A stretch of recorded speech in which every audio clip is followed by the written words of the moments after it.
Hello, ladies and gentlemen. Welcome to another episode of Diederik's Beach Bar. Today is another Dinosaur Rock Guitar program, and Dave will be joining the show as the last couple times when we talked about Tony Iommi and Ritchie Blackmore and many other great rock guitar players. And today we'll be talking about none other than Jimmy Page, the founder of Led Zeppelin and considered by many the godfather of hard rock. And that's all there really is to it in terms of intro, because we'll be talking about him for a very long time, and if you're listening to this right now, you know why you've tuned in. The man is an absolute legend. These episodes are going to be in several parts because there's just so much content. We talked for over 12 hours in total, and with all the clips cut in, the whole thing just becomes way too long to just release in one episode. So this first part is going to be about his life, so it's sort of a biography, but we'll also be talking about his guitar playing techniques, the guitars that he uses, the amplifiers that he used throughout his career, and all that kind of stuff. So if you're interested in how he got his sound on this track or that album, and the way he came up with ways to record things, that's what we're going to talk about, but also all the wild rock star antics that the man and the band were infamous for. And the episodes that will follow after this one will be about the discography of, well, mostly Led Zeppelin, but also the stuff he did with The Firm and David Coverdale, and his solo album that he did with many different singers and players. But obviously most of it will be Led Zeppelin related, because that's the body of work that everyone really truly cares about and knows about. And now, without further ado, here is Dinosaur Dave from dinosaurrockguitar.com to join us and talk about the legendary Jimmy Page. Enjoy, everybody.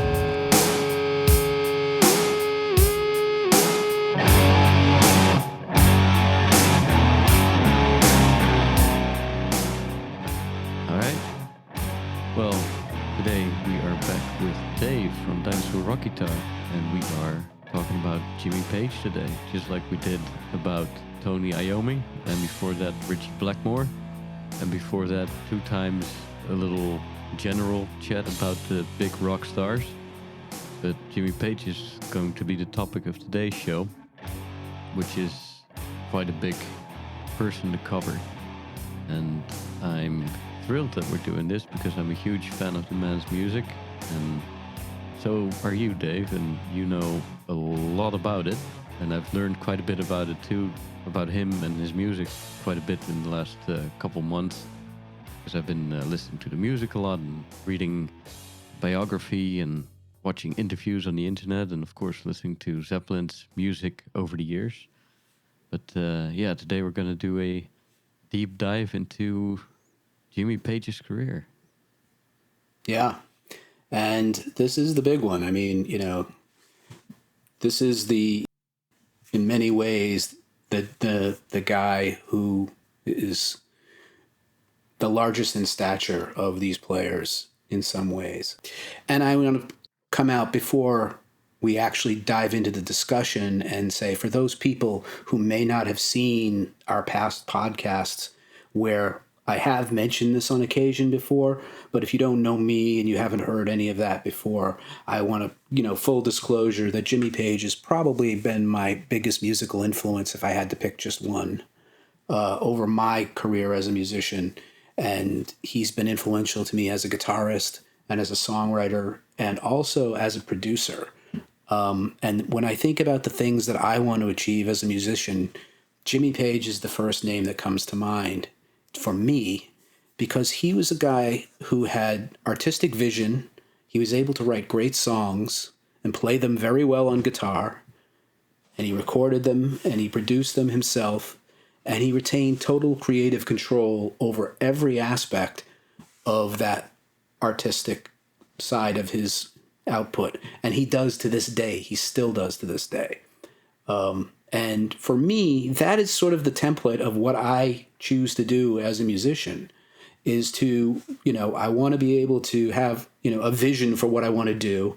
I want to be able to write great songs. I want to be able to play them well and record them myself and produce them myself and do it all myself and not give up my artistic creative control to anyone else. That's very important. And he was the absolute master and king of that, of not letting anyone get away with anything about how his art, his music, his vision was presented to the world. That he retained that with an iron grip, and like I said, he still does to this day. So anyway, he's huge for me. And while I come into it with that bias, I also hope to show that I don't have blinders on about, the negative aspects of the man too. He has, some issues that we will dive into. He hasn't always been, a shining beacon for humanity, but from the artistic side, he's just a giant. And we talked about Blackmore and we talked about Iommi, and if as big in stature as those two are, Jimmy is probably even bigger in stature. Not so much specifically just on the guitar side, but for the whole Zeppelin vision and popularity that he created, and the uniqueness of that band, and the scope of that band. You could easily make the case that Zeppelin had a wider scope than Sabbath or Deep Purple or Rainbow. They just were stylistically far broader than those other bands. And a lot of that was, down to Jimmy. Well, one thing I have found is that there's no band that's quite like Led Zeppelin in terms of using different instruments, having both very hard electric guitar rock and just great, lovely, folky acoustic work in there. Like their music is very diverse. Yeah, that's what I'm saying. That's what I mean by stylistically wide and broad in that. And, the thing that, and they've said it themselves, whether it was, you heard it from Jimmy or one of the other members, probably Plant, saying, for all of the bands that tried to copy what we did, they only copied the hard rock part. They never tried to copy, we're going to do, Celtic folk music or something like that. They never seemed to have the scope. So they all came off as being, it launched a definitely a hard rock genre, Zeppelin did, in a way that rose out of what was beginning with Cream in the late 60s, the mid to late 60s. And obviously, well, maybe not so obviously to everybody, but if you know anything about Jimmy Page, he was in the Yardbirds before he was in Led Zeppelin. And, he was sort of figuring out, and before that he was a studio musician. And before that, he was just sort of figuring out what it was he wanted to do as a young man. And by the time the Yardbirds were packing it in and breaking up, he had a good idea what he wanted to do. And because he had been a studio session man and interested in production in his early years, he not only knew the kind of band he wanted to have, he knew how to get the sound he wanted to get in the studio, which we'll see later as we get further into this, was incredibly important to the way this band sounded, and why it sounded like nothing else, and why it sounded bigger than Cream, and why it sounded in some ways bigger than The Who, and other loud bands that preceded Led Zeppelin. But yes, you're right. I mean, the whole acoustic side of the thing is often just sort of like not overlooked, but sort of like pushed to the background when we talk about the genre that they created. You can call cock rock. I mean, the swagger of Led Zeppelin, the thing that made them more than just what they sounded like. It was the attitude, it was the bravado on stage, which we see develop over time. It's one thing to see Jimmy Page in an Argyle sweater in 1969 on stage at the Albert Hall, but I mean, then he becomes this otherworldly, larger than life character as we get into the early 70s, and his stage costumes developed and everything, and he became very mystical and very an intriguing figure. And there was the word is mystique. I mean, there was just a shitload of mystique around this band that they created And a lot of that was due to an adversarial relationship with the press. After they got going, they realized that their press reviews were lousy, so they stopped doing press. And they stopped being available. So and this is a pre-internet era thing. You didn't see them everywhere. There wasn't, you couldn't go watch them everywhere on YouTube or anything like that. You didn't see them unless they were making an album that came out or, doing a tour. And, very rarely were they on TV. They didn't do much TV. And part of this was because, Jimmy Page remained with that iron fist around every aspect of what they were going to put out. And we're jumping the gun here. He had a life before Led Zeppelin, but if we're honest, Led Zeppelin has been, and like I said, remains to this day, the guiding force in his life. What he spends his time doing now is curating the Zeppelin legacy, whether he's doing it with writing coffee table books about his life or Zeppelin's life, or whether he's doing, another set of remastering the albums or whatever it is he's doing. It's Zeppelin focused. And we just, I haven't seen it yet, but there is a new documentary that's come out. It's the first one that's been authorized by Jimmy. And, a lot of people have, become, I guess, blasé to the idea that, like, yes, I love Zeppelin, but I don't listen very much anymore because I've heard it so much. But every time you revisit it, you go back and it still hits as hard as it ever did. I mean, it never diminishes. It's just timeless. And in that respect, what they achieved in, basically 10 years has lasted ever since in the subsequent 40 years. And it has overshadowed everything else Jimmy Page ever did, and rightfully so. You could argue he could have done some more than just, in the last 40 years. But it is an epic achievement. And, one of the things we can certainly say about Jimmy Page is the man has a colossal ego. But if anybody deserves to have a colossal ego about their art and their artistic achievement, it is Jimmy Page. So I cut him some slack on that side of the ego stuff. The other side we'll talk about. But let's back up a little bit. That's just sort of like painting the overall picture. Jimmy was a guy who started playing guitar, I guess, around age 10 or 12 or something like that. There's a video of him that will show of where he's playing the skiffle thing with this other guy. He's about 12 years old. He's on British television. What's a skiffle? Skiffle was this pre-rock and roll music phenomenon that was happening in the UK when would it have been? I guess it would have been around the mid-50s. And it was Lonnie Donegan was the king of skiffle over there, and this was around the same, in the earliest days of what was just about to become rock and roll. I mean, I think skiffle predates Elvis a little bit. It says it's a genre of folk music with influences from blues, jazz, and American folk music, generally performed with a mixture of manufactured and homemade or improvised instruments. Right, and that's sort of important in that. You're talking about, I don't know what it says for the dates there, but it's post-war, post-war England, right? Yeah. Right after World War II, or shortly after World War II, where there's still not a lot of goods and services available in the UK, like guitars and things like that. They didn't have a lot of that stuff.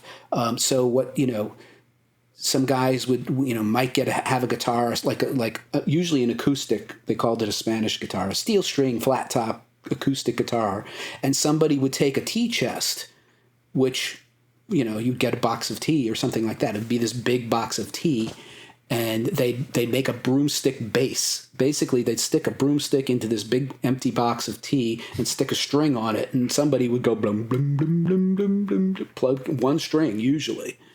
And, the percussion might be a washboard, Right. You've seen, people play washboard. It was really sort of like this we want to play music, but we don't have a lot of stuff, to play it on. We will, find our own way to do this.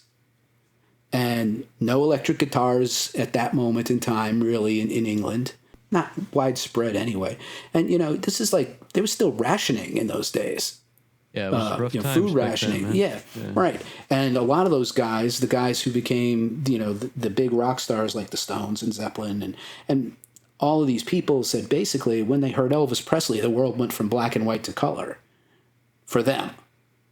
It was a different story in America. America never had, had the crap bombed out of it. It was never, never really had to recover from, the economy being what it was during World War II. They never had to rebuild buildings and societies and stuff like that. America was largely untouched other than the loss of life amongst soldiers. They didn't really take it like the civilians did, right? So this was a grim time to be growing up in the UK. And a lot of these folks were looking for, a way to distance themselves from that generation of their parents and the war effort and everything. So they were, looking to make music and finding ways to make music. And, little by little, the guitars came into the society and stuff. It was still pretty primitive. There's a good book out there called 17 Watts, and it talks about this period of time and what those kids did in, the kids like Jimmy Page and kids like Jeff Beck and all of these others of that era who, were making their own guitars, for example, at least at first. John Entwistle built his own bass. These guys would just do whatever they could do to play until they got better instruments, and they finally did.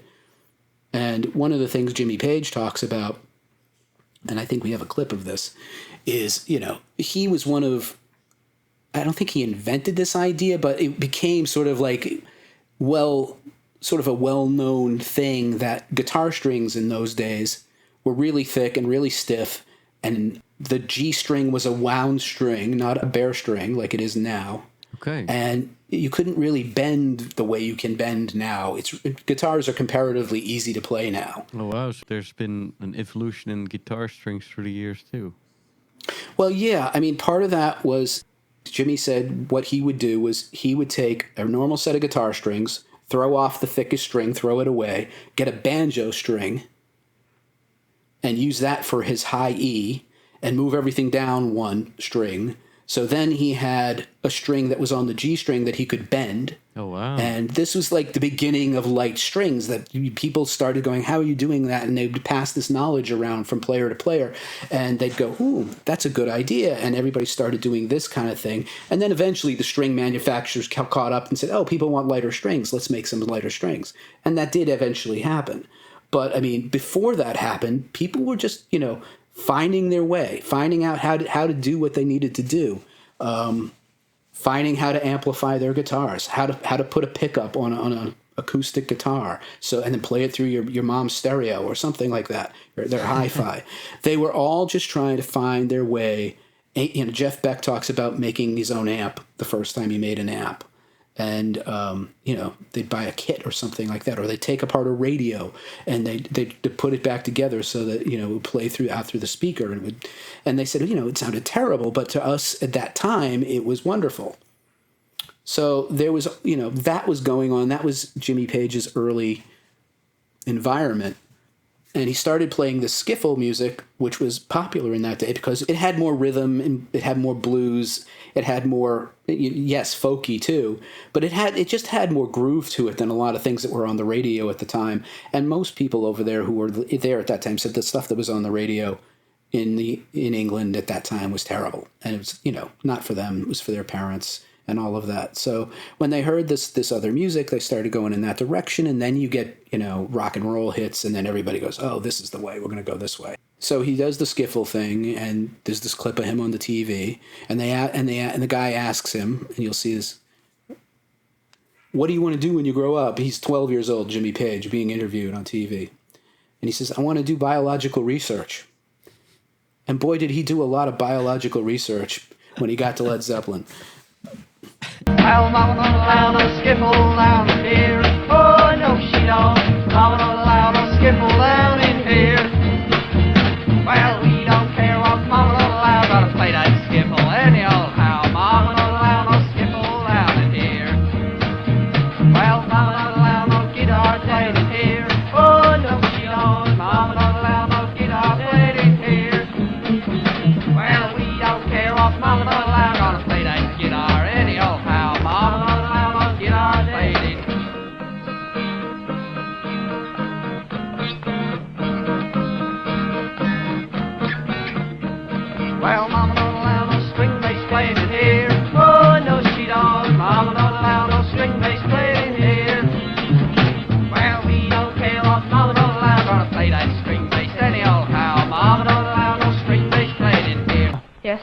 teacher. From a teacher? Do you play anything except skiffle? Yes, Spanish and dance, I think. Do you as well? Getting move on. What are you going to do when you leave school? Take up skiffle? No, I want to do, biological research. It shows that he didn't think he was going to be pursuing music at that age. And he also, I believe, went to art college and, was studying painting for a while and was always an art lover and an art collector. Even once he got money, he started really collecting art. But he was also, a good painter.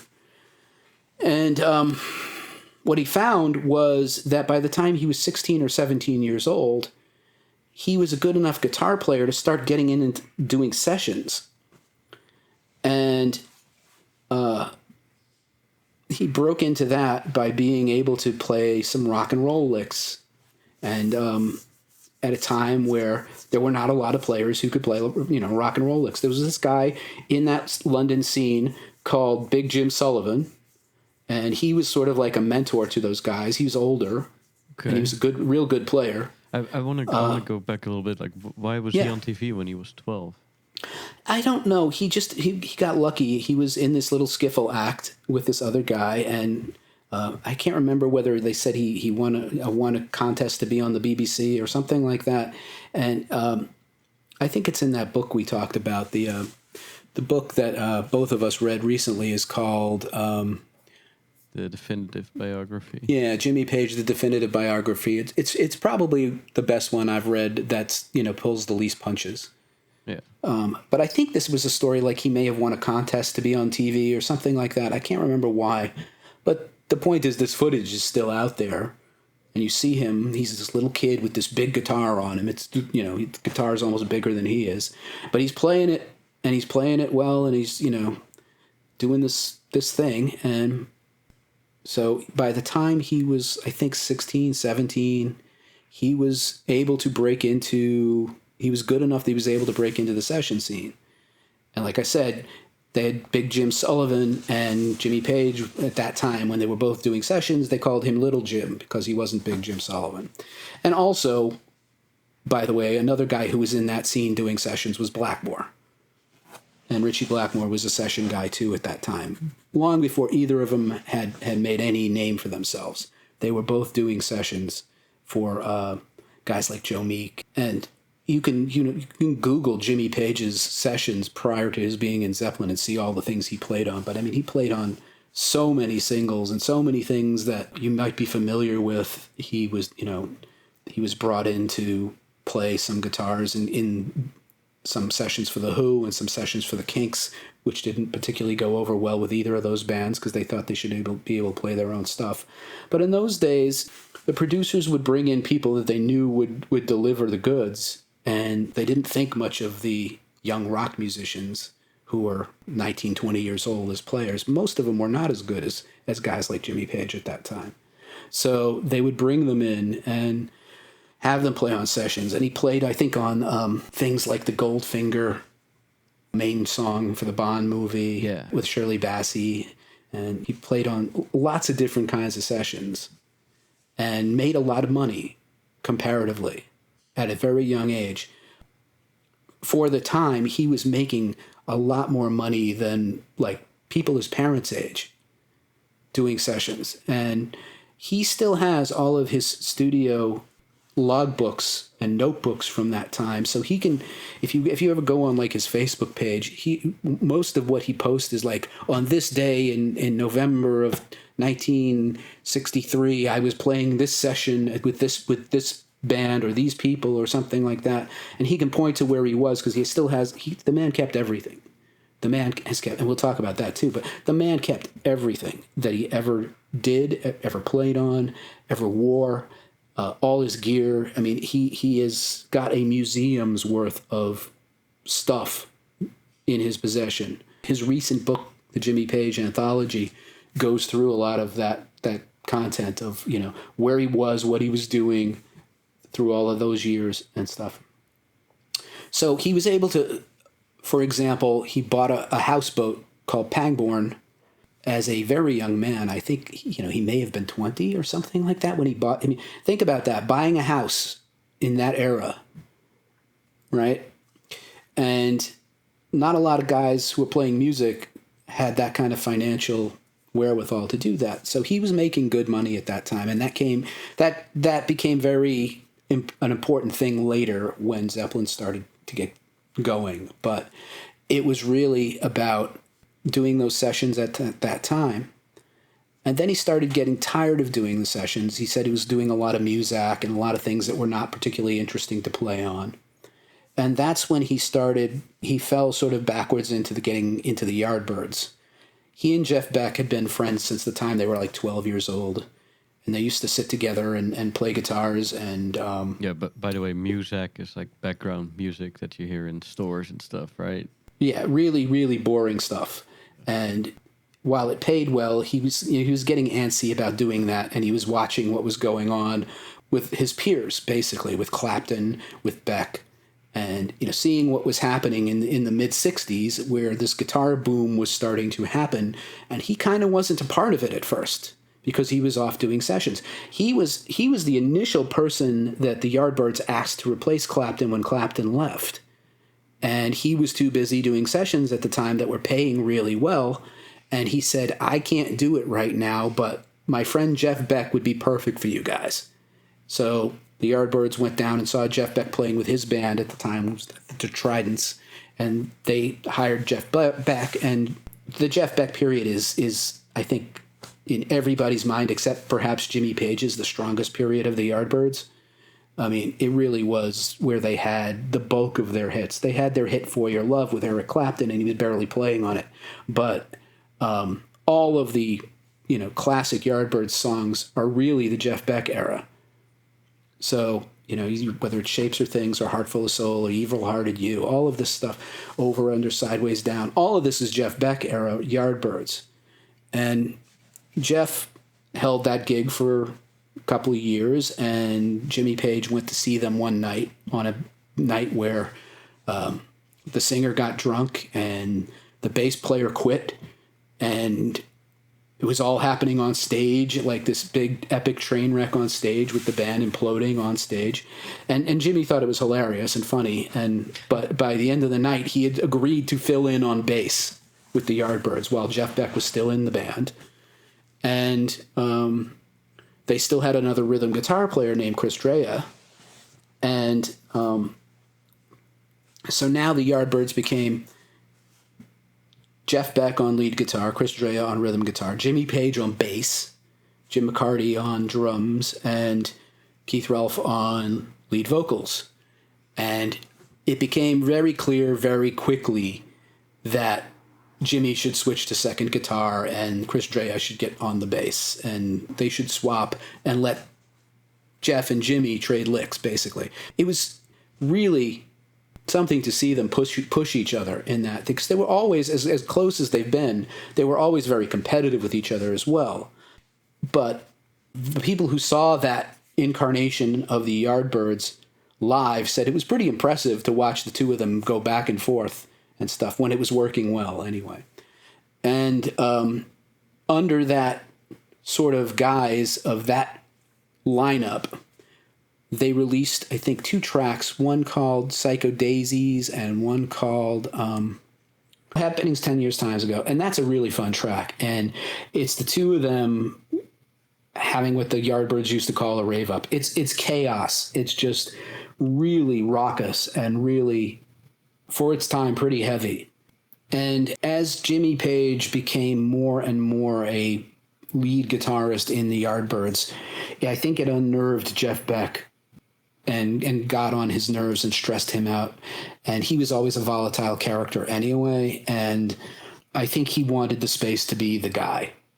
And having another guy up there who could trade licks with him, he said, was fun for a while, but then he got, he wanted to do something else. So eventually Jeff Beck flakes out and leaves the Yardbirds, and the Yardbirds are left as a 4-piece with Jimmy Page on lead guitar.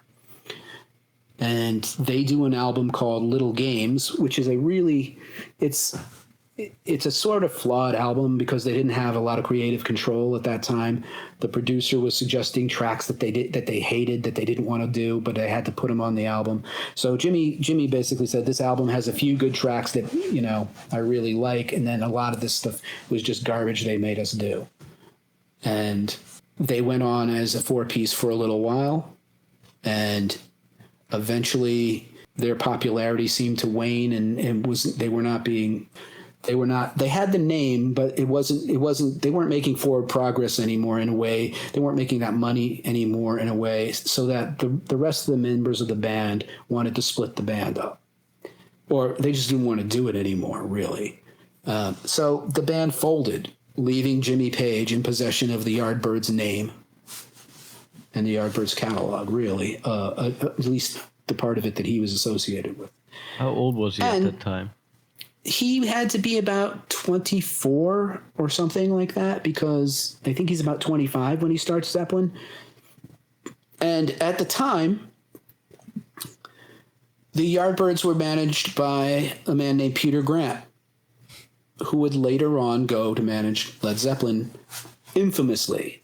One of the great rock and roll manager figures of all time, probably the most notorious manager in rock and roll. Him and Don Arden, basically, were the two most notorious rock and roll managers in history, I think, really. Peter Grant is like...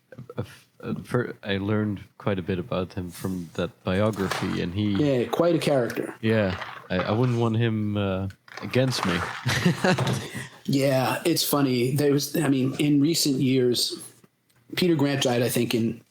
95, I think. Something like that. He died a little while ago, and he had mellowed a bit in his old age, but he was a giant of a man, very tall and very large, and had been a professional wrestler at one point in his life. And he was a very intimidating character who didn't take any crap from anybody. And he, at that time, we'll talk more about Peter, but he at that time was the manager of the Yardbirds. So the Yardbirds are now no more, and it's Peter Grant and Jimmy Page driving in a car somewhere. And Peter says, well, what do you want to do now? And Jimmy says, I want to get a band together. And I think he said, I know exactly what I want it to be like, but I just have to find the right players. And Peter Grant had infinite confidence in Jimmy Page and infinite respect for Jimmy Page. And he basically was Jimmy Page's right-hand man and muscle throughout the entire Zeppelin era of keeping anybody in line, people outside of the band, people inside of the band. Peter Grant made it very clear to everyone in Led Zeppelin early on, this is Jimmy's band. You're a part of it, but this is Jimmy's band, and don't forget it. And that was always the way Peter operated. So we had now this character of Peter Grant who was way ahead of his time and revolutionary in terms of his management style and what he thought was right to protect the artist. He was a guy who was absolutely going to protect his artist. He was not a guy who was going to rip off his artist ever. He's one of the few people who was so against the idea of ripping off my own artist, which most managers are not above doing that at all. So he was ultimately trustworthy, the ultimate foot soldier for that band. And so this is where they start to team up and figure out how they're going to create Jimmy's new band after the Yardbirds. And the plan was, after they would find the right musicians, and then the idea was Jimmy would would produce the album himself. And rather than go to a record company and say, hey, I'm Jimmy Page of the Yardbirds, can I get a record deal? They did it the other way around. They said, Jimmy said, I have enough money to finance this album on my own because I've made all this money during my session days. Yeah, he was like a millionaire when he started Led Zeppelin, from what I understood. Yeah, that's what I read too. I mean, millionaire seems unrealistic, really. He may have been like comparatively a millionaire. Maybe he did. I don't know.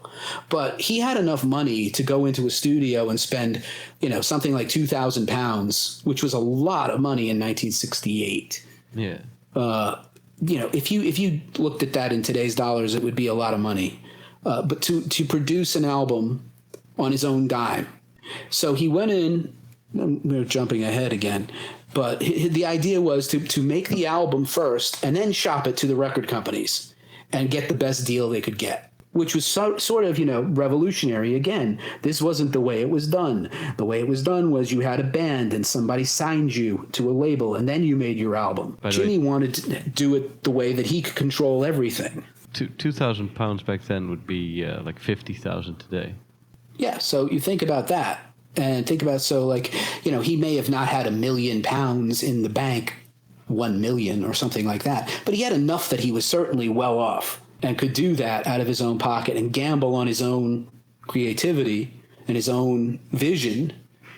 And here's where, this is the thing that is one of the things we're going to talk about, is this vision that Jimmy Page had to create a band that was sort of building off of what was starting with Cream and the loud bands and the guys who were playing loud through Marshalls. This is before Sabbath. This is before Deep Purple was really hard rock. It was around the same time Deep Purple were getting together, but they were much more of a psychedelic rock band in that time frame. So anyway, Jimmy Page starts looking for musicians, and I can't remember who came first, but I think John Paul Jones, who had known him from the session days. John Paul Jones was also a session player, a genius musician in his own right, who could play just about any instrument you handed him. Wonderful song arranger. He was doing a lot of arrangement work for other artists. He was working with Donovan in that era, and Jimmy Page was playing on the Donovan sessions, so they got to know each other that way. And John Paul Jones was looking to do something, and his wife said, "Oh, isn't this your friend Jimmy? He's looking for a bass player. You should call him." And so John Paul Jones called up Jimmy Page and said, "Hey, I hear you're looking to put a band together. I would like to put myself out there as a bass player if you're interested." And Jimmy was smart enough to realize this guy could add a ton to the whole sound of the band, whether he was playing keys, whether he was playing acoustic instruments. He was just a marvelous musician and the ultimate utility guy that you want in your band.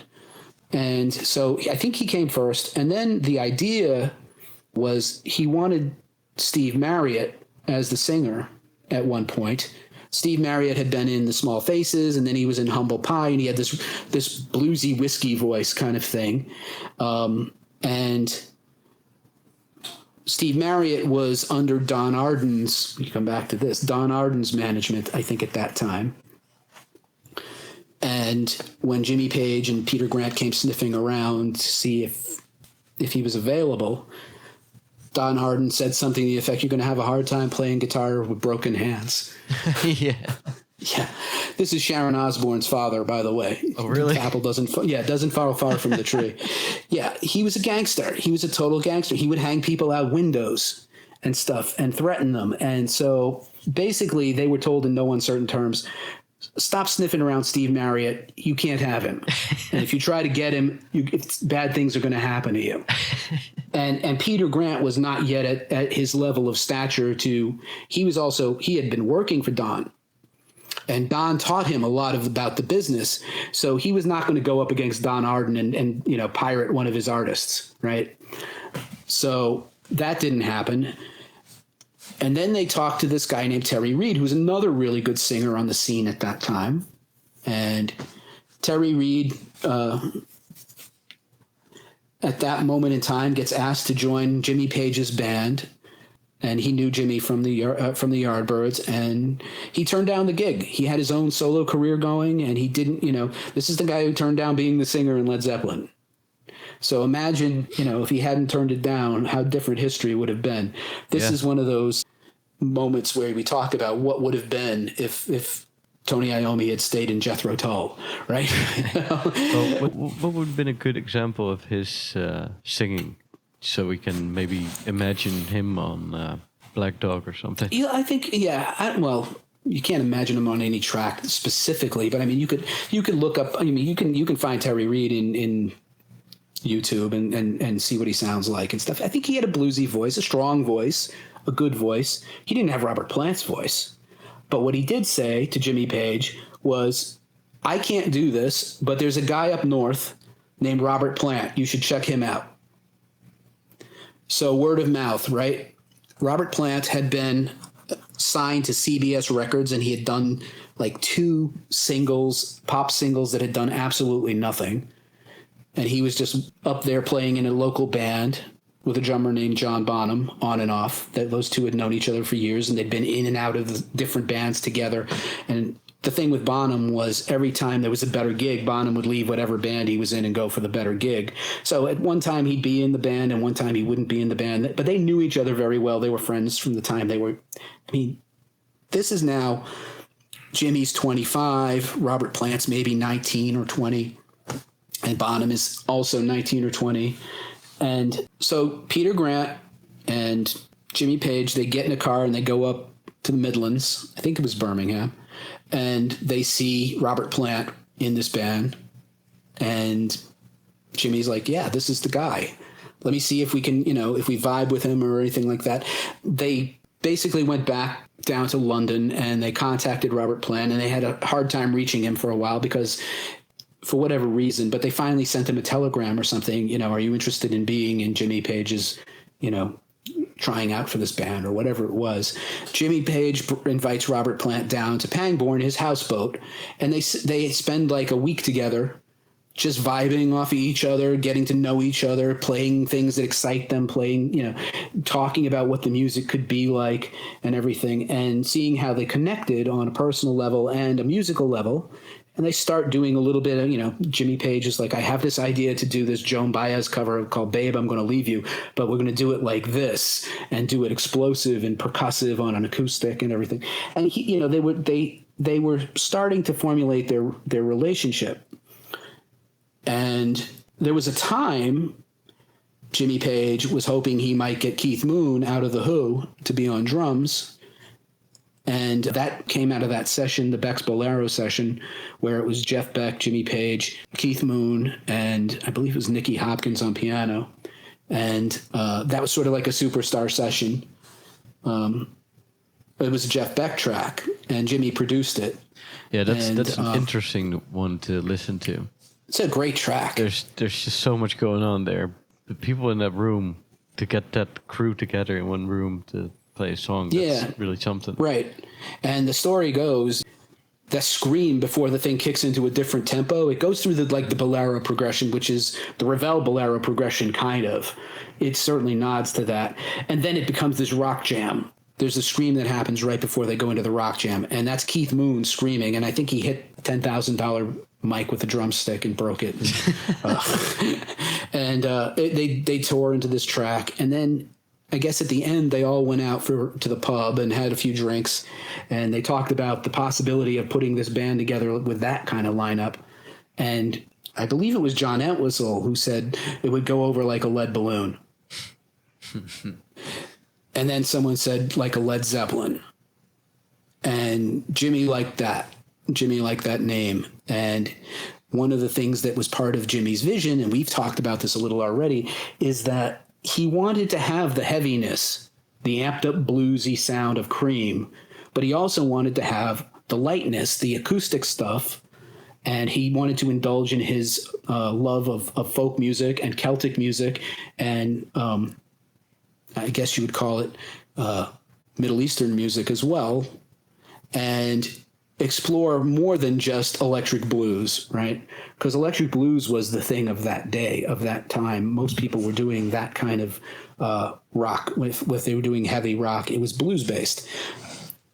Page wanted to do more than that. So he wanted this thing that was sort of like, he called it heavy and light and shade, and a Led Zeppelin is a good metaphor for something that's both light and heavy. And so that name stuck with him, and he chose to use it, obviously. And then Robert Plant had eventually said, no, you need to go see John Bonham, my friend John Bonham. He's the guy we want on drums. And they all trucked back on up to the Midlands, and Jimmy saw John Bonham play and was just absolutely blown away, and rightfully so. But I mean, John Bonham was a fully formed beast of a musician by the time he was 18. He was a man. he was not a kid, like, you know, in on the drums anyway. He was that powerhouse even then, and he was the guy who was constantly getting kicked out of bands for playing too loud in the band. And it's just the way he was built, and that, you know, and Jimmy Page saw that, and, you know, you look at that and you go, yeah, I'm going to drop this Ferrari engine into my band, and, you know, it'll make everything better. And the truth of the matter is, you're only as good. Any band is only as good as its drummer. I mean, the older I get, the truer that seems to become. And whatever drummer you're talking about, you know, your band is only as good as your drummer is. And if you have a drummer who's like putting a jet engine in your band, it raises everything. It raises everybody else's playing. It inspires you to play better. It inspires you to play in different ways than you might, because they'll come up with something that's different, and you will play off of that. Yeah, And I can personally attest to that too. I remember when I lived in Florida for a while, there was this jam session I would go to, and there was one drummer called Chris Ozuna. I'm sure he's still around there. And whenever he would join the jam, it would just like, it would change everything, you know? Yeah. It's really, if you're not a musician, you can't even imagine the difference it is. I can tell you from a personal experience of mine, when I came back to New York and I started working at a specific company that I am at now, they had a company band, and I played in this company band for like one season, and it became too much of a pain in the butt to keep doing it. But the drummer was terrible, and it really held us back. And because you can't, you know, it's like you have to have, if you have a company band, everybody in the band has to work at the company. And so you have to find a drummer within that company. Right. And the drummer in that company was a guy who had switched from guitar to drums. He was terrible. And it really held us back, and it really did limit what we could do, and it limited how well we could do it. Now I'm in a project now where I'm making an album with a guy who is a pro. He's an absolute monster. He's a killer drummer. And I send him demos with like, here's a demo of the song with the drum machine track, just to give you an idea of what it's supposed to sound like, right? And he'll send me back the drum track with, you know, he'll replace the drum machine with his drums. And when they come back, they sound so great that when I go in to then do real guitars, I'm playing off of what he does. And that's telling me to do different things that I never thought of. I can do this. I can syncopate with him. It basically inspires you to have somebody who can play that way if you're a guitar player. And I don't know about every guitar player, but I know personally, I'm a person who has come up with some of my best stuff jamming with drummers, come up with some of my best riffs. If I have to sit there and come up with a guitar riff with just in an empty room with me and a guitar, I can do it. And I have done it, and I've written songs that way. But when I can bounce ideas off of a drummer who's good, I come up with better stuff. It just seems to spark my creativity in a way. And for a guy like Jimmy Page, whether it was Zeppelin or anything he's done post Zeppelin, Jimmy Page is a guy who is super attuned to playing with the drummer and playing off what the drummer does. And having Bonham is your ultimate guy for that. I think the Ferrari engine thing is a good analogy, yeah. Yeah. I mean, like my company band had a Yugo engine, or like, you know, a lawnmower engine, right? And when you start playing with a guy who's a monster, it really does up your game, because you start playing to their level, and you start realizing, I can do this now because he can go with me. I can do that now because he can go with me, or he can give me a beat. How many times did the song come up because the drummer started playing a beat, and then you go, oh, let me play off of that. That becomes huge in most bands. So now you have the four members of Led Zeppelin and Peter Grant.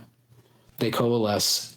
They get together in a room. They talked about this many times. The first time they got together in a really tiny room to play together, they said it was magic. The room just exploded with sound. They played Train Kept A Rollin', the old Yardbirds song. And everybody, by the time they had finished playing that one song, everybody knew in that room that we have something here. We have some chemistry here. We have some magic here. This is the band. This is going to be it. And Robert Plant at that time was an incredible vocalist at that young age because his voice wasn't really beat up at that time. It would be later. He would have harder and harder time over the years. But, I mean, he was a phenom at that time, as was Page, as was Bonham, and, you know, in his own way, so was John Paul Jones. So that's when they go into the studio to do the first album on Jimmy Page's dime. I believe they recorded it in 36 hours or something like that. A very short amount of time. They went in there, they were rehearsed. They made the most of their time in the studio. There wasn't a lot of messing about. They went in, they got it done quickly. And when they were done, they had the master tapes. It was produced by Jimmy Page himself with Eddie Kramer, I believe, was the engineer. And Eddie Kramer of Jimi Hendrix fame and all these other things that he ever produced. Eddie Kramer was the engineer of the early Zeppelin albums. And he wanted a production credit, but Jimmy was like, no, you're not producing this. I'm producing this. You're an engineer on this. You know, I know what I want. I know how to get it. And Eddie Kramer, you know, as a renowned producer as he is known to be now, he claims he learned stuff from Jimmy Page, and that Jimmy Page learned stuff from him. And I don't have any trouble believing that. Can you explain the difference between a producer and an engineer? The easiest way to explain that quickly is that the producer is the guy with the vision of it should sound like this. And the engineer might be the guy who knows how to technically get that. Okay. All right. How to twiddle the knobs and do all the things to get that.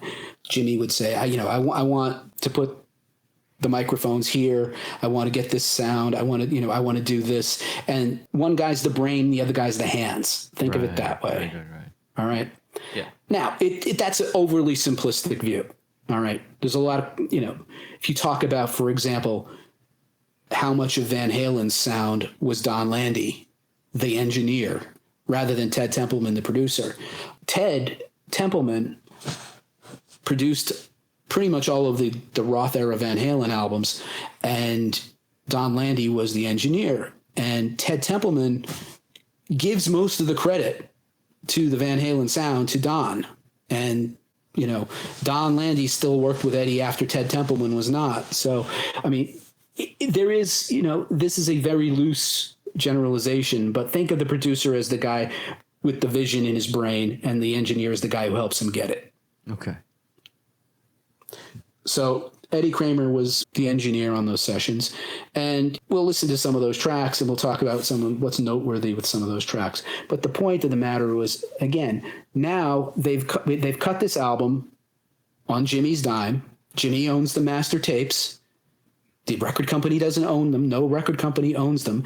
No record company was in there saying, you got to do this, you got to do that. Where's the single? Where's the single? Right? All of the things that record companies are notorious for doing. Because they did this album on their own, on spec, basically. They were banking on Jimmy's reputation. And it was a good bet because people did know who Jimmy was. They did know he was a hot guitarist. They did know he was a hot session guy. The guys in America, Clive Davis of CBS, Ahmet Ertegun of Atlantic, they knew who Jimmy Page was, and they knew how good he was, and they knew he was coming up with something. So they take their master tapes, Peter Grant, Jimmy Page, they fly to New York, and they meet with Atlantic, and they meet with CBS, and they met with CBS to sort of like play one against the other. They knew they wanted to be on Atlantic. For whatever reason, at that time, it turned out to be the right move, but they knew they wanted to be on Atlantic, but they met with CBS just so that they could go into Atlantic and say, well, CBS is interested in this too, so they could get a better deal. And this is the beginning of their pretty much their mercenary dealings with labels and with, later on it would be with promoters and with venues and stuff, and how they would change the game of how they would get paid. But anyway, they come back with a record deal from Atlantic Records. I believe it was for $200,000, which, again, a lot of money in those days. And I think it was for the first 4 or 5 albums the deal was supposed to be, or something like that. And the other thing about it was they wrote it into their contract. The band has complete creative control over their content, over the album covers, over the artwork, over everything. And it's hard to get that today, much less in a time where like the record industry completely dominated the artists.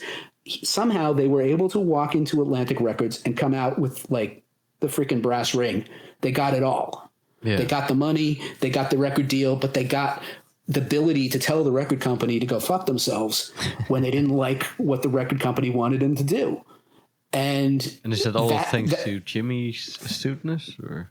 Yeah, and Peter Grant's astuteness as well, because they talked about it before they went in and said, well, this is what we want.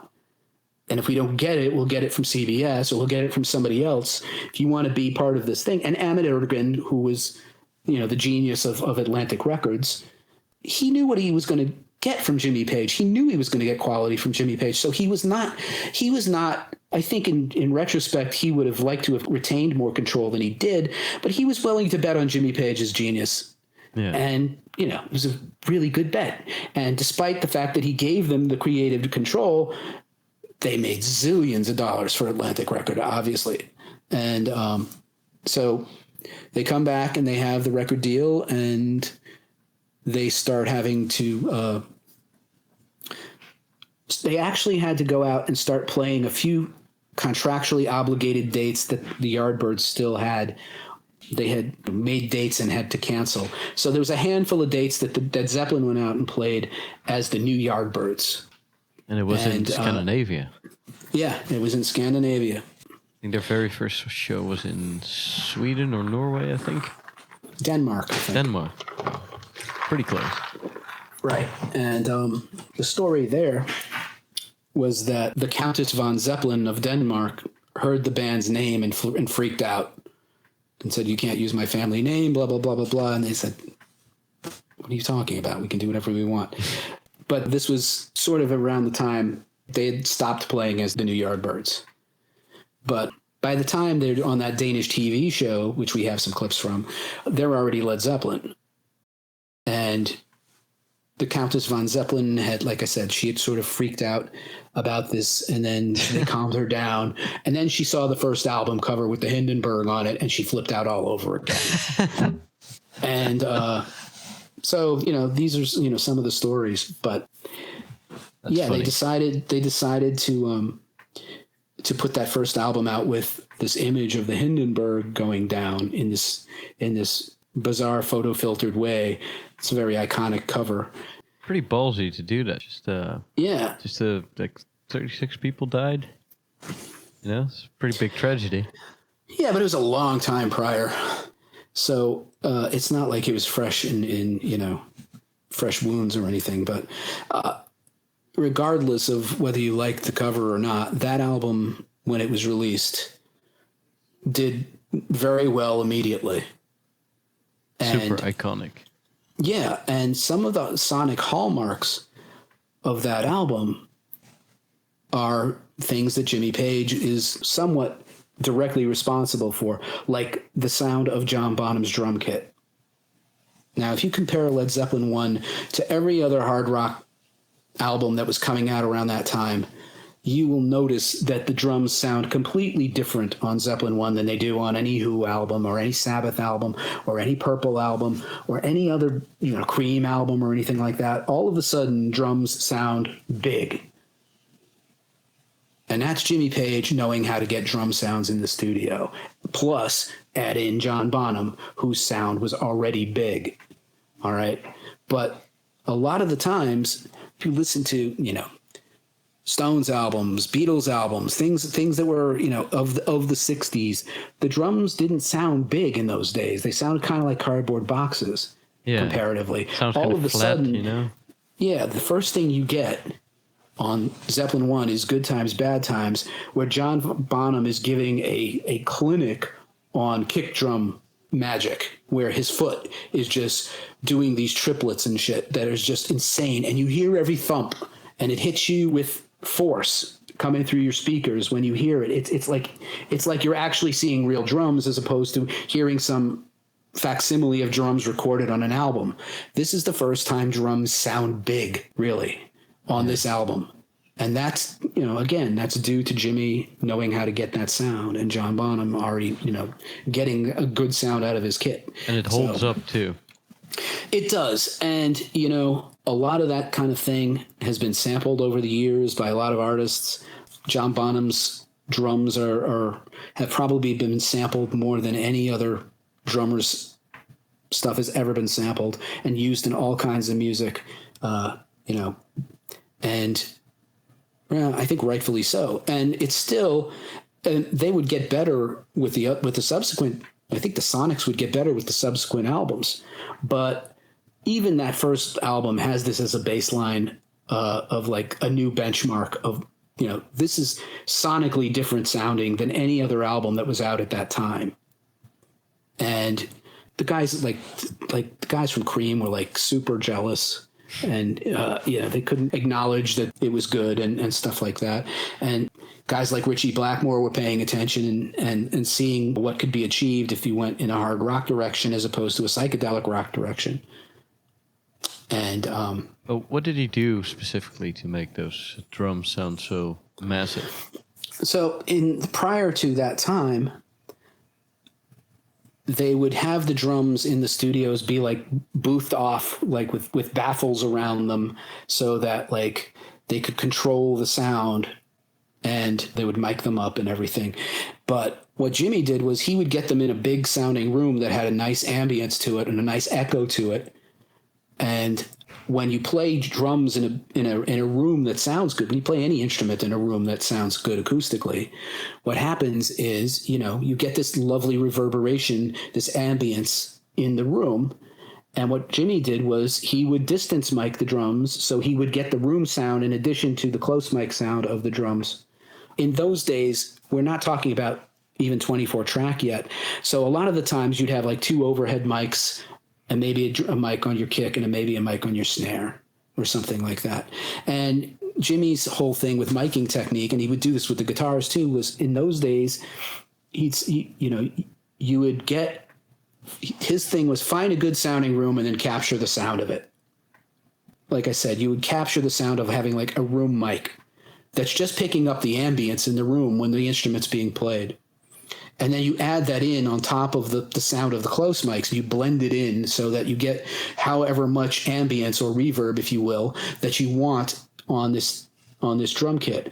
So instead of them sounding like dry cardboard boxes, they would breathe, right? There'd be this depth to them. His thing was distance makes depth.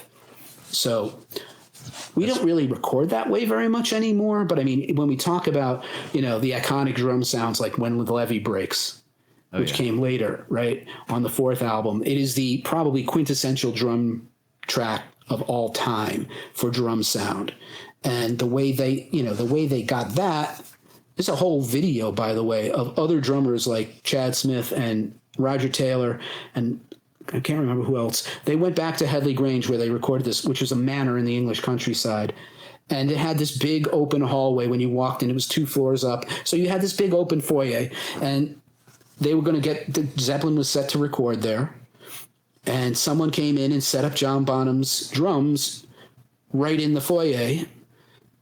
And John Bonham came in and sat down at his kit. He didn't bother moving him into a room or anything. And he started playing it in this big room, which was like, 2 floors high.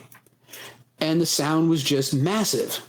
And all they really had to do was hang 2 microphones over the drum kit to get that sound, because the room sounded so good. So Jimmy got these drums out of these dead sounding rooms, put them in live sounding rooms, and then captured the sound of the room. And all of a sudden, drums sounded like drums the way you hear them if you're actually in a room with a real kit. And, again, that was something he would have done with any drummer, I think. But the fact that he had John Bonham, it just made it that much more powerful. Yeah, you can't overstate enough what a monster John Bonham was. No, you really can't. And I know this is about Jimmy, but it's hard to talk about these things without talking about the other members of the band and how important it was to the overall sonic and the vision. You know, these were all very talented musicians, right? Everybody in this band became a template for what hard rock and heavy rock should sound like. You know, before Led Zeppelin, you didn't have this template. Now you had, this is what a rock and roll badass guitar player should look like, other than Keith Richards, but like a lead player. This is what your lead singer should look like. He should be a golden god with pipes for days. Your drummer should be a Ferrari engine, you know, and your bass player should be able to do everything, you know, and this became sort of the template for all hard rock and heavy metal that ever followed. It was, you know, your singer had to be this guy with the big range and this powerful voice, and your guitar player had to be a really, really good rhythm and lead player, and your drummer had to be big sounding, and your bass player had to have his own thing that he added to it too. So the thing is, though, as talented as these guys were, Plant and Bonham, especially being so young at the time, it was Jimmy Page's vision that really let them become how magnificent they were in terms of, you know, would they have had the opportunity to sound like the Robert Plant and the John Bonham we know if they had never met Jimmy Page? I don't know. Right. I think their talent was there, but I think the guidance came from Jimmy and, you know, the vision of this is how we're going to present this music. I think super groups are a good testament to that. Like, it always sounds great on paper, but in practice it doesn't always work that well. When you just get if you get four really talented musicians together, it doesn't always turn into magic. Led Zeppelin, yeah. Yeah, Yeah, and it can happen a lot of different ways, and, you know, band chemistry and all, you know, they became very much about the difference between live and studio was sort of picking up where Cream left off. Not quite as indulgent as Cream, but they would go off on these long jams too, and that's where they themselves enjoyed the band the most, because Jimmy would tell you, you know, we get on stage every night and we knew which songs we were going to play, but we never knew how we were going to play them. Yes, we'd play Whole Lotta Love, but was it going to be 18 minutes long or was it going to be 40 minutes long? We didn't know when we started. If we'd go on a groove and we'd just take off and start doing all different kinds of things, and they could all follow each other, and they all had such chemistry after a while that it was really fairly seamless. They would watch each other and they would go off into different directions, and you see there's examples we can show you here of them jamming out other songs during the middle of Whole Lotta Love and things like that, and they just go on these adventures, and for them as players, that was what they found the most satisfying part. I mean, they've often asked Jimmy which he liked better, the studio or the live, and he won't really commit. He said, I guess, you know, the player in me really loved that jam aspect of it and being the freedom to be able to do that kind of thing. He said, but I also love the studio, and I also love to be able to create this sonic architecture of what I want to hear on a record. And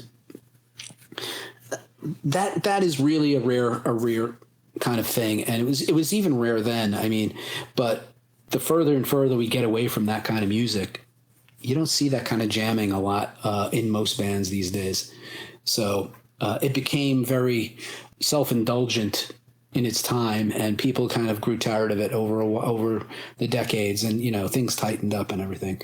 And by the time they do, for example, their last gig in 2007 called Celebration Day, when they finally reunited after a long time, and it was actually really good, one of the things they didn't do was a lot of this jamming. They just sort of played the songs, kind of the way they were on the album. And in that era, I think that was probably the smart move. But back in the 60s, when there was all this experimentation going on, people wanted to see them stretch out. People wanted to see them stretch out their musicianship. And that's why bands like Cream and Hendrix and Zeppelin would do that. The Who would do it too, by the way. They played shows that were like 6 hours and stuff, right? More like 3 or 4, I think, at the top of the thing. Yeah, I think the ones that I think we hear about most are like the Boston Tea Party gigs that were, they played everything they knew, and the band they still wanted him to stay on stage. So they jammed stuff, and they played maybe like 4 hours or something like that. And then, later on, as they had more material and they got more into the acoustic, they would play a 3.5 hour set with a little break, and they'd do like a 1 hour acoustic set in the middle of the night. Wow. So they'd come out with electrics and they'd blast for a while. Then they'd take 15-minute break, come out with acoustics and do all of the acoustic stuff that they wanted to do. And then they'd go back and put the electrics back on and come back out and blast again, and for the finish. And you can see this in the Earl's Court footage. It's really, it's still a benchmark. I mean, mistakes and all. There's mistakes in it and stuff, but I mean, it's still incredibly powerful. And they were incredibly powerful live. And one of the things that struck me is that when I did go see the 2007 Celebration Day thing, you can buy it on DVD, but I first saw it in the theater when it was being shown in theaters. I was really pleasantly surprised at how amazing they still sounded. And this was like Zeppelin on maybe, 5 cylinders compared to what they were in their prime. And they still sounded fucking amazing. And the sound was great. And this was with Jason Bonham on drums and instead of John. And Robert Plant's voice is, nowhere near as high as it once was. And yeah, they fixed up some stuff in the studio. They absolutely patched up some of the live footage and stuff with doctoring the sound and all of that. Where, maybe if Robert Plant sang a flat note, he'd go in and fix it or something. But the sound of the band was still really, really powerful. And the sound of Jimmy Page's guitars was still really epically big. In some cases, his sound was even better because I think, he had, was using better, not necessarily better gear, but I mean, you maybe just hearing it better. Recording gear was probably better. Yeah. And I think they also tuned down a little bit to accommodate they Robert's might have, voice. Yeah. Yeah. But on Nobody's Fault But Mine, when he hits that chord in that concert, that sounds just that sounds so huge. Yeah, his guitar sound was it's unbelievable. Yeah, his guitar sound on that was just epically big. And of course, he's standing there now, and that at that time a gray-haired man, finally clean and all of that, and playing well. And there weren't too many terrible moments in that. There were a couple of train wrecks, but overall, it was like you could still catch a glimpse of the mighty Zeppelin there. And like I said, it's not like the 8-cylinder Zeppelin that you saw in 1973 to 75, but Zeppelin on 5 cylinders or 6 cylinders is still better than most bands. Yeah. That album, How the West Was Won, with maybe we're skipping ahead a little bit here, but that also just sounds well, the album sounds great. That's them in their prime, yeah. But that live, they just sound like just so big, so loud. Yeah. Yeah. So that was basically the story of how they got started, and we're already an hour and a half in. So we didn't talk much about Jimmy Page's influences yet. He was influenced by the young rockabilly, young rock and roll players of the day, much like Jeff Beck was. Scotty Moore, James Burton, who were both Elvis's guitar players. Those were really good players and very influential on those British kids at that time. Cliff Gallup, also from Gene Vincent to the Blue Caps, that was Jeff Beck's big hero. But Jimmy Page loved that too. Chuck Berry, they all loved Chuck Berry. Everybody got something from Chuck Berry in those days. Bo Diddley, obviously the blues man Bo Diddley, and other bluesmen like B.B. King and general blues music. But where Jimmy Page was really different from his peers, where a lot of people were listening, you could say, okay, yes, Pete Townsend was listening to those guys too. Keith Richards was listening to those guys too. Jeff Beck was listening to those guys too. But Jimmy was also listening to Eastern music, and he was listening to Indian music, and he was listening to Celtic music and country music. And that was really the differentiator in his influences and where he would learn to bring that acoustic side into the band. And one of the guys that doesn't get mentioned very much when you're talking about acoustic players is a guy named Burke Jansch. He's a Scottish folk player, brilliant acoustic player. His albums are really good. It's very strange. Bert Jansch, Jansch. Okay. Yeah, and here we have a guy who was also very influential on Jimmy Page, and here we have also the first signs of plagiarism.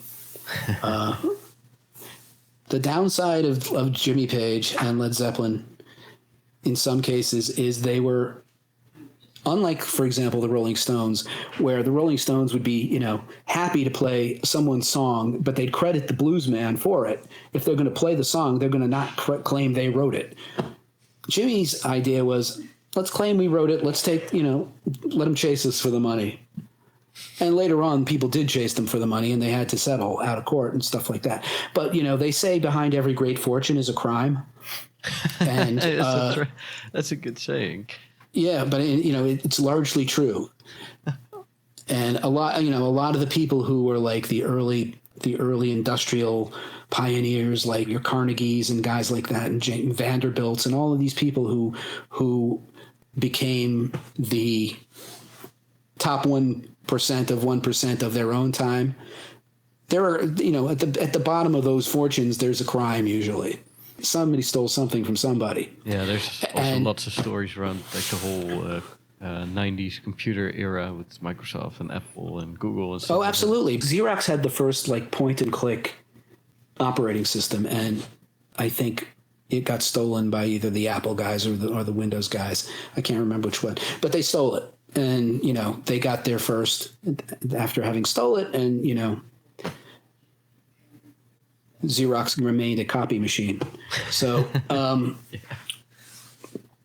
you have these kinds of things. And let's be honest, if you look at the credits on the back of Led Zeppelin 1, you don't see, at least at the time, you see Zeppelin taking credit for songs that were Willie Dixon songs. I can't remember if he claims he stole Babe, I'm Gonna Leave You, or if he credited Joan Baez. But if you Google Led Zeppelin and plagiarism, you're going to get an interesting education.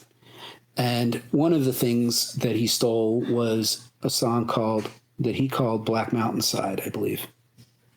And if you hear Bert Jansch, he's played, basically Jimmy Page stole this thing note for note and put it on Zeppelin 1 and didn't credit Bert Jansch. And we can play a clip of both, and you can see what I'm talking about. So the plagiarism starts on Led Zeppelin 1, and they've been fighting these battles. They just this year finally put to bed an accusation that Stairway to Heaven was ripped off from a band called Spirit. And it was like some medieval progression or something originally. Right. And my feeling on this whole thing with this is like, okay, it worked out well for you because you made a fortune off of this by stealing these songs and claiming they were yours, but you didn't have to do that necessarily. Why not credit the artist? I mean, yes, obviously you line your pockets, right?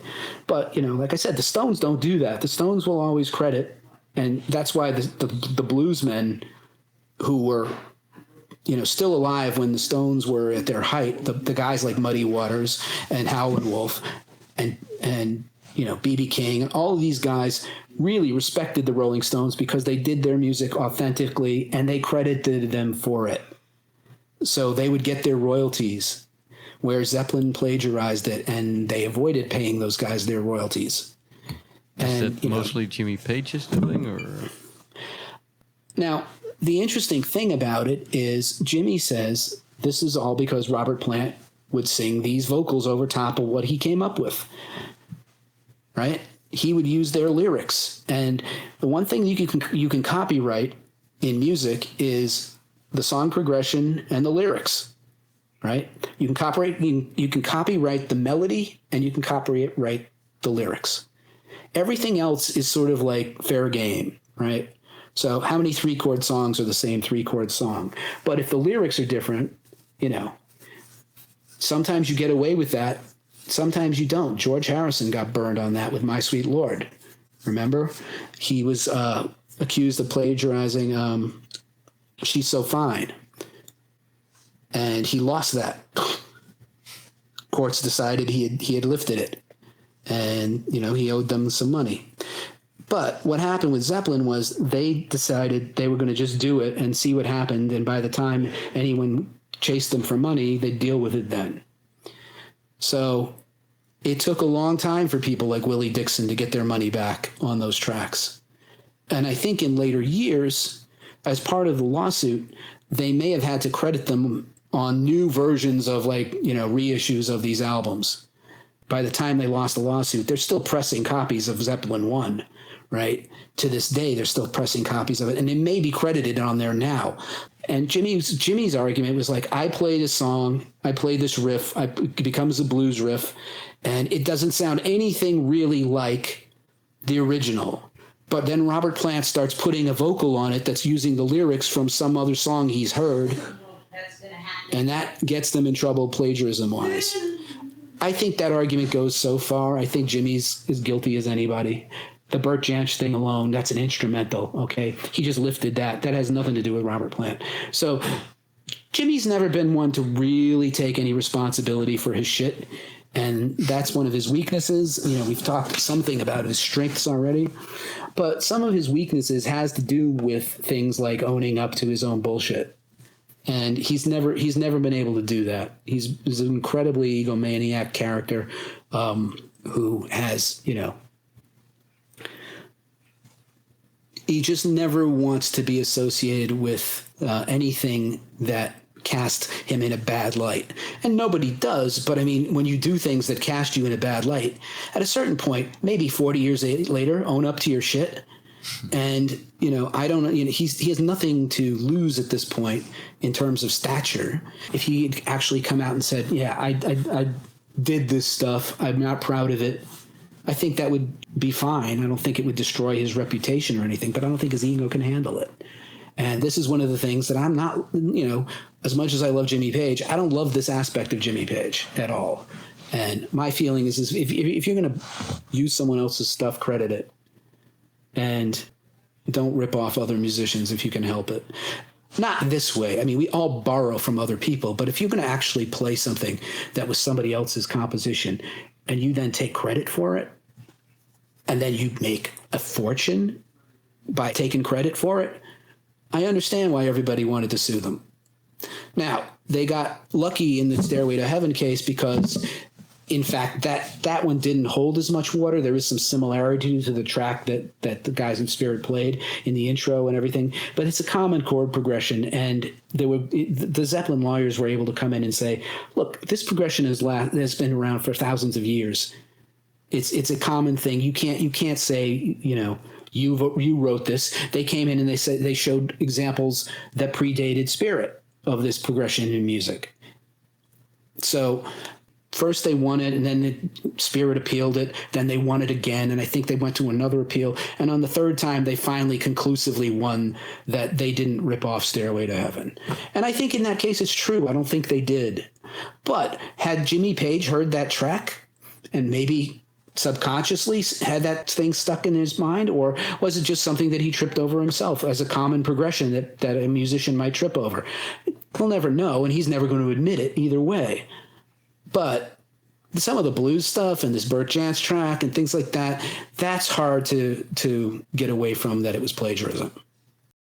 All right, so let's try and get back on track here. I'm off on another tangent here, and we will come back to a little bit about Jimmy Page's character and lack thereof at times. But let's talk about his strengths, because we're going to get back on track here with strengths and weaknesses. And the man has, from the artistic side and the musical side, strength to strength to strength. So many strengths. The biggest and most noteworthy of which is songwriting and arrangement. And it's my opinion that he's at a pure genius level of songwriting and arrangement. Now, of course, John Paul Jones had some hand in the arrangement, but the kinds of songs that Jimmy Page came up with, beyond, simple things like Whole Lotta Love is fairly simple, but if you listen to things like Stairway, Kashmir, The Rain Song, Achilles' Last Stand. These songs are just epically big and beautiful. And one of the things that I found as a guitar player was really eye-opening to me. Sometime in I think it was the late 90s, there was an issue of Guitar World that came out back when we all bought magazines. And it had a transcription for the Rain song, the tab for the Rain song. And to play the Rain song properly, you tune your guitar to a different tuning. It's not standard tuning. Standard tuning, for most people who don't know, is E, A, D, G, B, E, from low to high. But the Rain song is in a different tuning, and this is one of the things Jimmy did. He liked to mess with different tunings. And it's D, G, C, G, C, D. And if you tune your guitar to that, and you get the tablature for the Rain song, what you'll find is that beautiful piece of music is not that hard to play in that tuning. And, an intermediate level player should be able to get their way through that and play it. And it's just a lesson in the brilliance of tuning a guitar to that and coming up with that kind of piece of music and still having it being elegantly simple to play in an off tuning. That ought to give you a little insight into the kind of mind that he has musically. It's one thing to just go yeah, nice simple riff, very effective and all. But if you listen to the Rain song, if you're not familiar with it, it's glorious, and it's a Zeppelin ballad, if you will. It's like the beginning of Stairway to Heaven without the crescendo of Stairway to Heaven. It remains a ballad throughout the entire thing. And it's a glorious piece of music. And when you learn to play it in a different tuning, and you realize as you're learning this thing, how cool these parts are to play and how simplistic they are in that they're not you're not tripping over your fingers too much. Once you understand what he's doing, it's really fairly straightforward. But the way, you would never guess that you'd come up with something like that. Who else is going to tune their guitar to that tuning and come up with something that glorious? And to me, that was sort of another look at I already knew that he was this genius level songwriter, but that was my first sort of one of those moments where it's holy shit, tune my guitar to this tuning and then play this song and learn how to play it in this tuning. And it just was a big eye opener for how impressive some of this stuff really is. At the end, with the last 8 bars or whatever it is, where it's just the guitar, it's gotten big and then it's gotten quiet again. That ending part where he goes,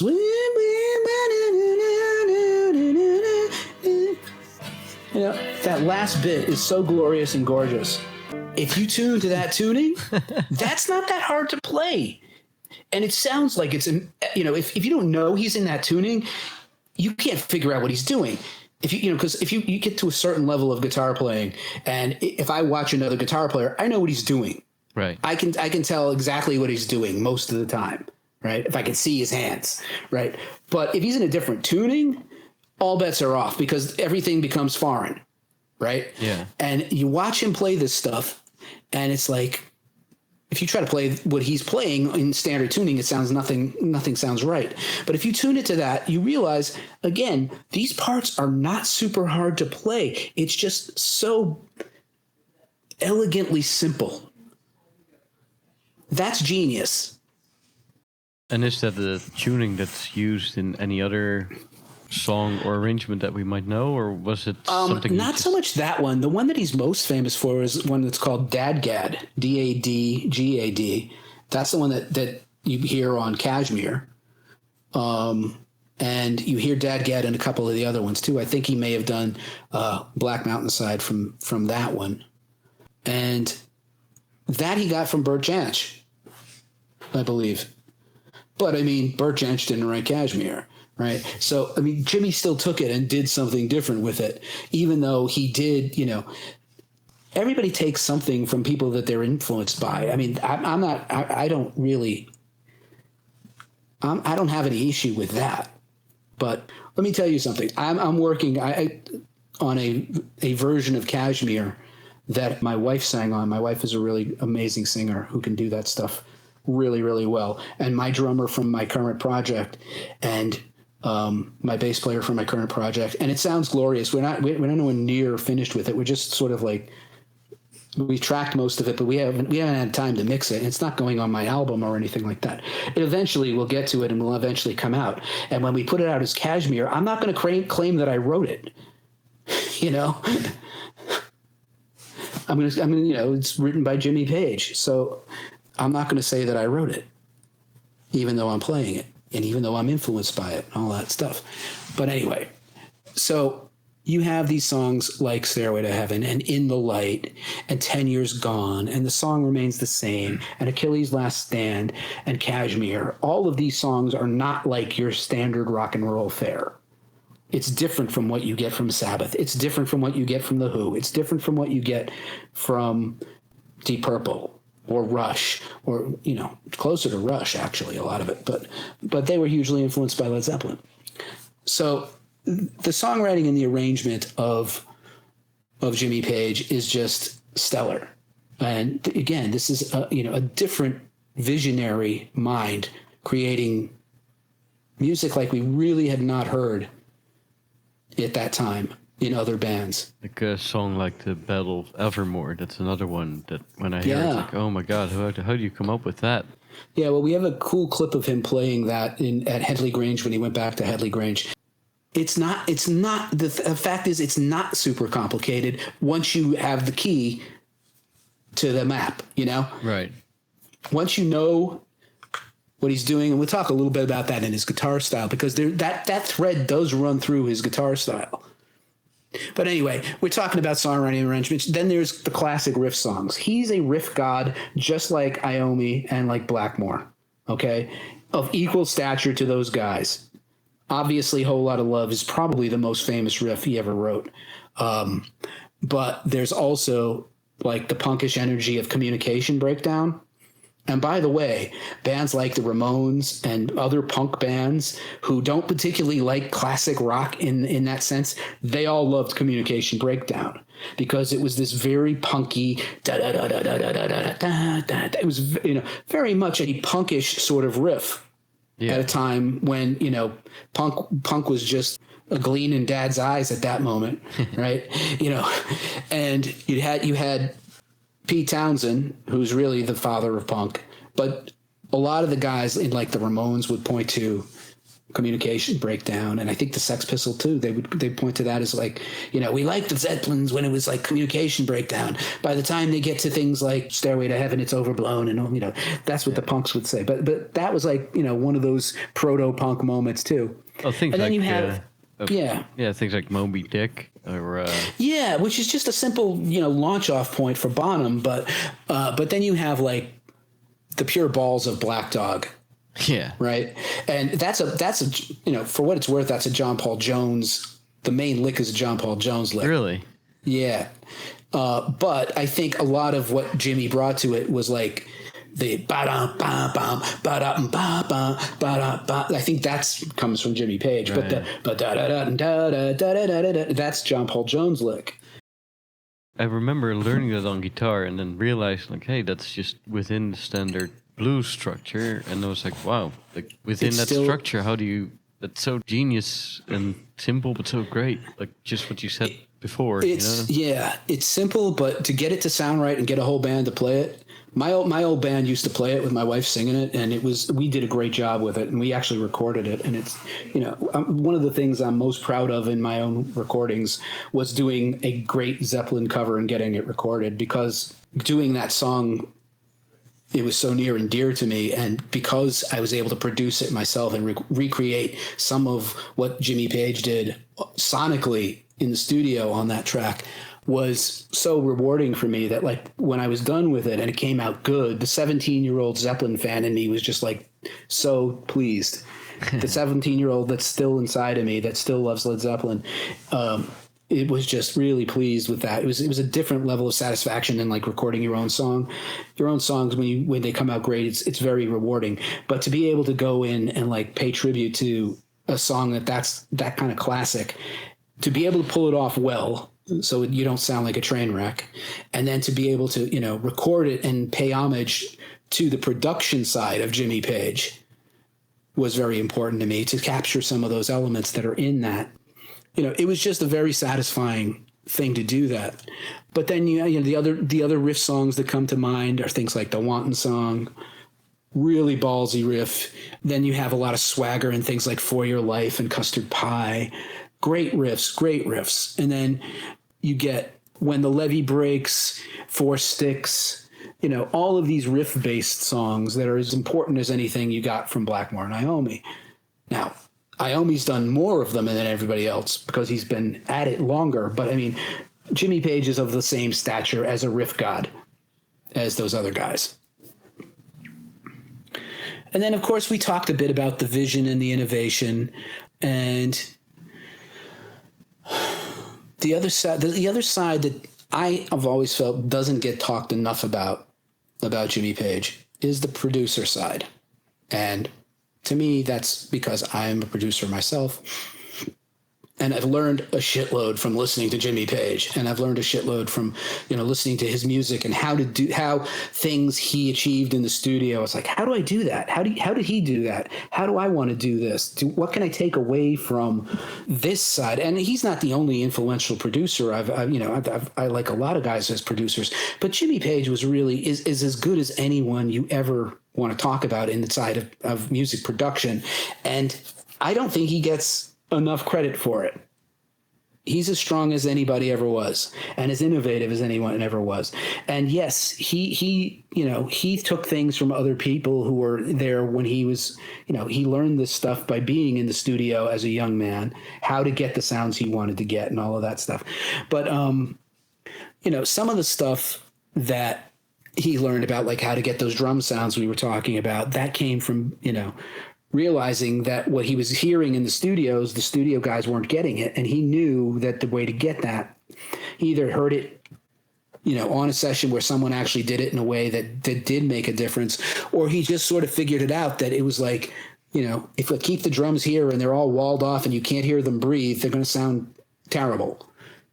But one of the things he claims to have, created, and I think he's right in this one, I think he did create it, is backwards echo, where you in those days on tape, you would print echo to tape. You'd be, whatever it is, like in A Whole Lot of Love, they would put some echo or, some kind of echo on the recording, flip the tapes over and run them backwards and re-record it with the echo coming in backwards.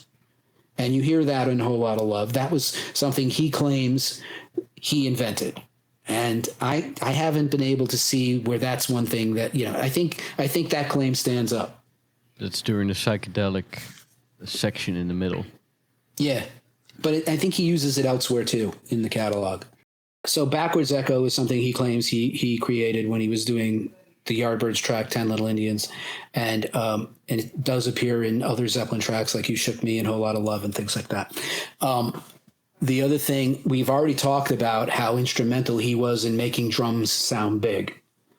Epically important in that respect to modern recording. The reason drums sound good these days is because Jimmy Page showed us the way. Now there's a lot of different ways to do that now. He was doing it with, like I said, capturing the sound of the room.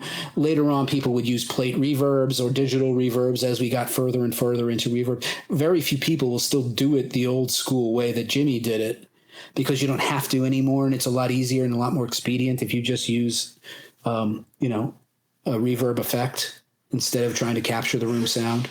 The more microphones you put up in the room, the more chance you have to run into phasing issues between microphones and things like that. So there are better ways to do this now, but at the time he did it that way. Phasing is when like a sound doesn't reach every microphone at the same time, right? It's because when the sounds don't reach each other at the same time, one microphone might cancel out another microphone in the frequency range or something. So you'll get this thing that sounds thin and wrong. And basically what you do, you have to flip the phasing on one. It's like, it's like turning over your plug to change the polarity or something like that. It's an issue where one is out of phase with the other, and that causes a cancellation effect. So you get this sound that is generally not desirable. You have two frequencies that are canceling each other out because one's like positive and one's negative. Okay. And instead of if they're in phase, you get the full sound, and if they're out of phase, you get some small chunk of the sound, and everything else is sort of hard to hear. So it's a problem when you use a lot of microphones, like on a guitar cab, for example. You know, so if you want to have a close mic on the guitar cab and you want to have another mic in the corner and another mic in the ceiling, all three of those mics working at the same time, you may find you have phasing issues. And it's certainly true. You're going to use a lot of drum mics, right? So again, in those days, especially before they got, you know, into the mid 70s where you had 24 track machines, they didn't have that many microphones to play with, and you have to do it with as few as you could get away with, and then bounce your shit down to, like, you know, the Beatles albums were recorded, a lot of them on 4-track, and they would hook up 2 4-track machines to try and get 8-track and sync them up and stuff. So those kinds of things were happening. But Jimmy played with those kinds of things. He played with putting things in and out of phase in terms of, you know, using that undesirable thing as an effect. Sometimes it can be an effect that you use for a certain, you know, mood or something like that.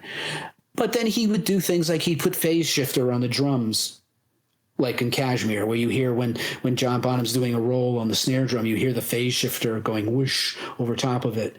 You know, that hadn't been done. He put guitar through Leslie speakers. A Leslie speaker is a rotating speaker that was made for a Hammond organ.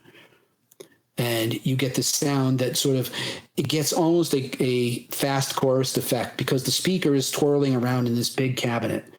And you can hear that on the solo on Good Times, Bad Times, and the solo on Wanton Song. And it almost makes the guitar sound like a keyboard in some ways. Wow. If you're playing like a unison bend or a chord, it can make the sound, you know, just different in a way that, like, you know, who thought to put a guitar through that? Well, Jimmy Page thought to put a guitar through that. Who thought to put a guitar phase shifter on a drum kit? Jimmy did.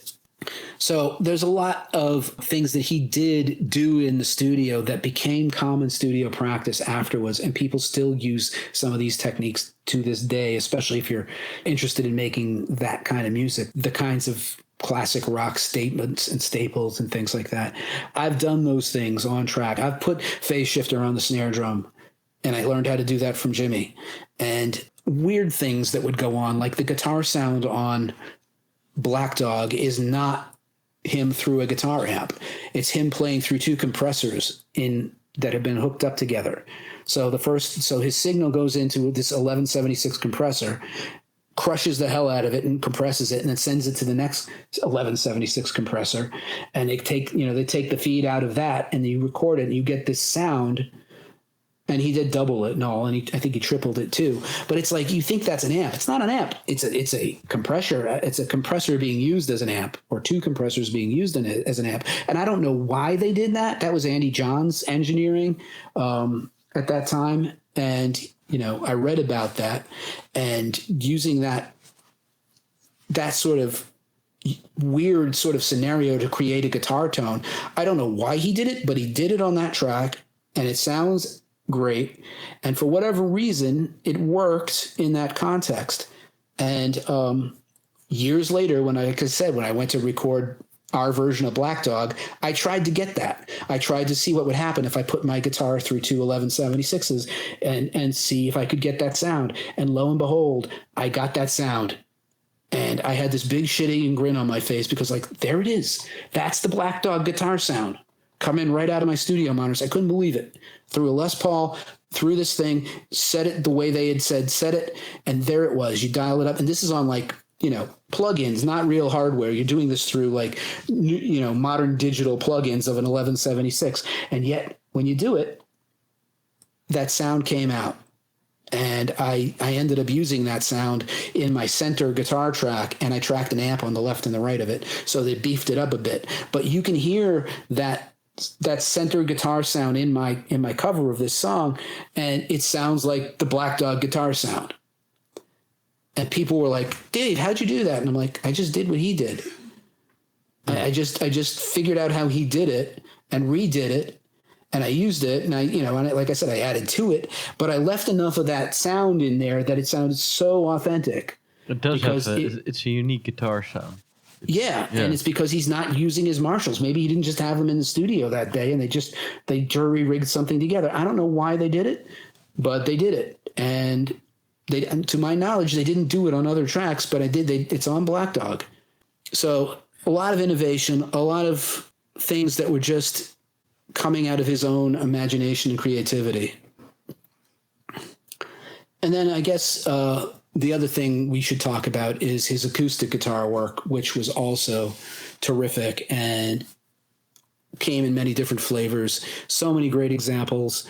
We start with the second half of Led Zeppelin 3, right?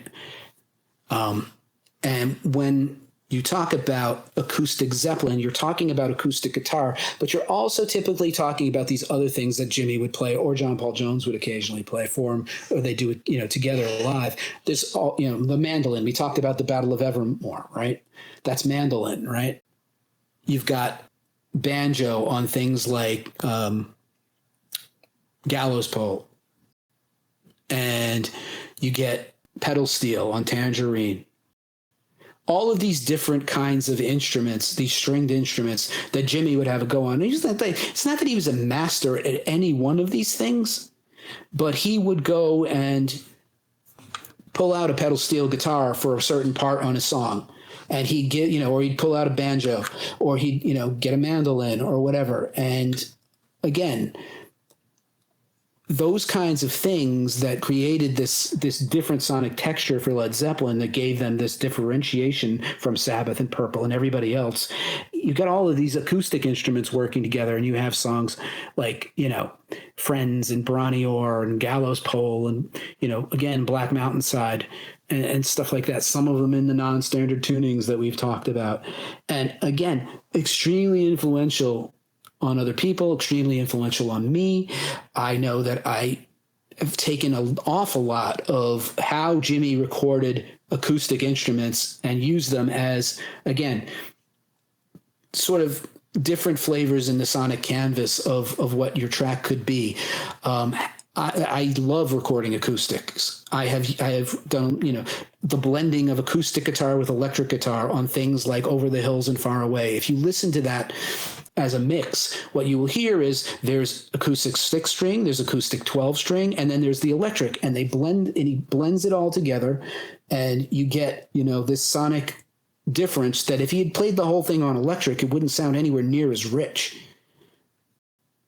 So you get, this sound that has a lot of dimension to it. There's a certain depth through acoustic guitar, and especially a 12-string has like this unique this chime sparkle on top, right? Yeah. And if you blend that with electric guitar, well, it's magic. It was magic when the Stones did it too. But I mean, that's just a win. And people, which track did the Stones do it? Over the Hills and Far Away is a good example because it's Stones. On the Stones, yeah. The Stones do it on Wild Horses, on Angie, on especially Wild Horses. Angie, I think, stays mostly acoustic, but things like Wild Horses, you're going to hear in that mix. That's a glorious mix. You hear acoustic 12-string, acoustic 6-string, and electric. Okay. And that's Jimmy Miller. That's another wonderful producer. But those are the kinds of things that I've taken away from people like Jimmy Miller and Jimmy Page of how to make my tracks sound more lush and dynamic by tracking acoustic guitar with my electric guitar and blending it in some way. I had pulled out a mandolin and learned how to play Battle of Evermore, and then I wrote a mandolin part for a song that I had, just a quick little turnaround in the song. I threw a mandolin over it. I don't know how to play mandolin. I just figured out how to play mandolin enough to play the one part, and it adds this sonic thing to the track that wasn't there before, and it's like it's magic. And he was the first one to kind of do that. I think in such a grand way. I mean, you have a guy like Brian Jones in the Rolling Stones was another one of these musicians. You could hand him any instrument and he could play it, whether it was a dulcimer or a xylophone or a sitar or something like that. And the Stones of the 1960s sonically is characterized by Brian Jones adding these wonderful different sounds to these tracks, whether it's sitar on Paint It Black or, xylophone on Under My Thumb and things like that. You know, a lot of these songs, harpsichord on Lady Jane, right? Brian Jones could play anything. And the Stones of the 70s became a much more just guitar-oriented band, guitars, horns, and piano. But in the 60s, when they were really more experimental and more, you know, trying these Beatlesque ideas of trying to like throw funky things in, you know, Brian Jones was a huge part of the sound, even though he was no part of the writing. But, you know, if you don't have Brian Jones in the 60s, the Stones 60s stuff doesn't have all of those interesting flavors. Jimmy Page, he's doing it all a lot by himself, and then they would get on stage, and of course, John Paul Jones could play these instruments too. So they'd get on stage and play Going to California, and one of them would play the guitar, Jimmy would play the guitar, and John Paul Jones would play the mandolin or whatever. And, you know, it would sound glorious. And again, this goes back to vision and being able to say, I want to have this canvas filled with 64 colors rather than 8 colors. Right. I'm going to use, you know, he was not so much a sitar, but I mean, he would use, like I said, all of these different instruments just to add different flavors to each song. And that's huge as well. Also, John Paul Jones used some cool instruments on like Trampled Underfoot. He used a clavinet, which is like the same piano that's used on, or piano type instrument that's used on Stevie Wonder. Stevie Wonder made the clav famous. Yeah. That's superstitious and stuff like that. You know, that's the clav sound. He also used Mellotron. Mellotron was an early pre-synthesizer attempt to make a keyboard that would do symphonic sounds like strings and stuff. Mellotron.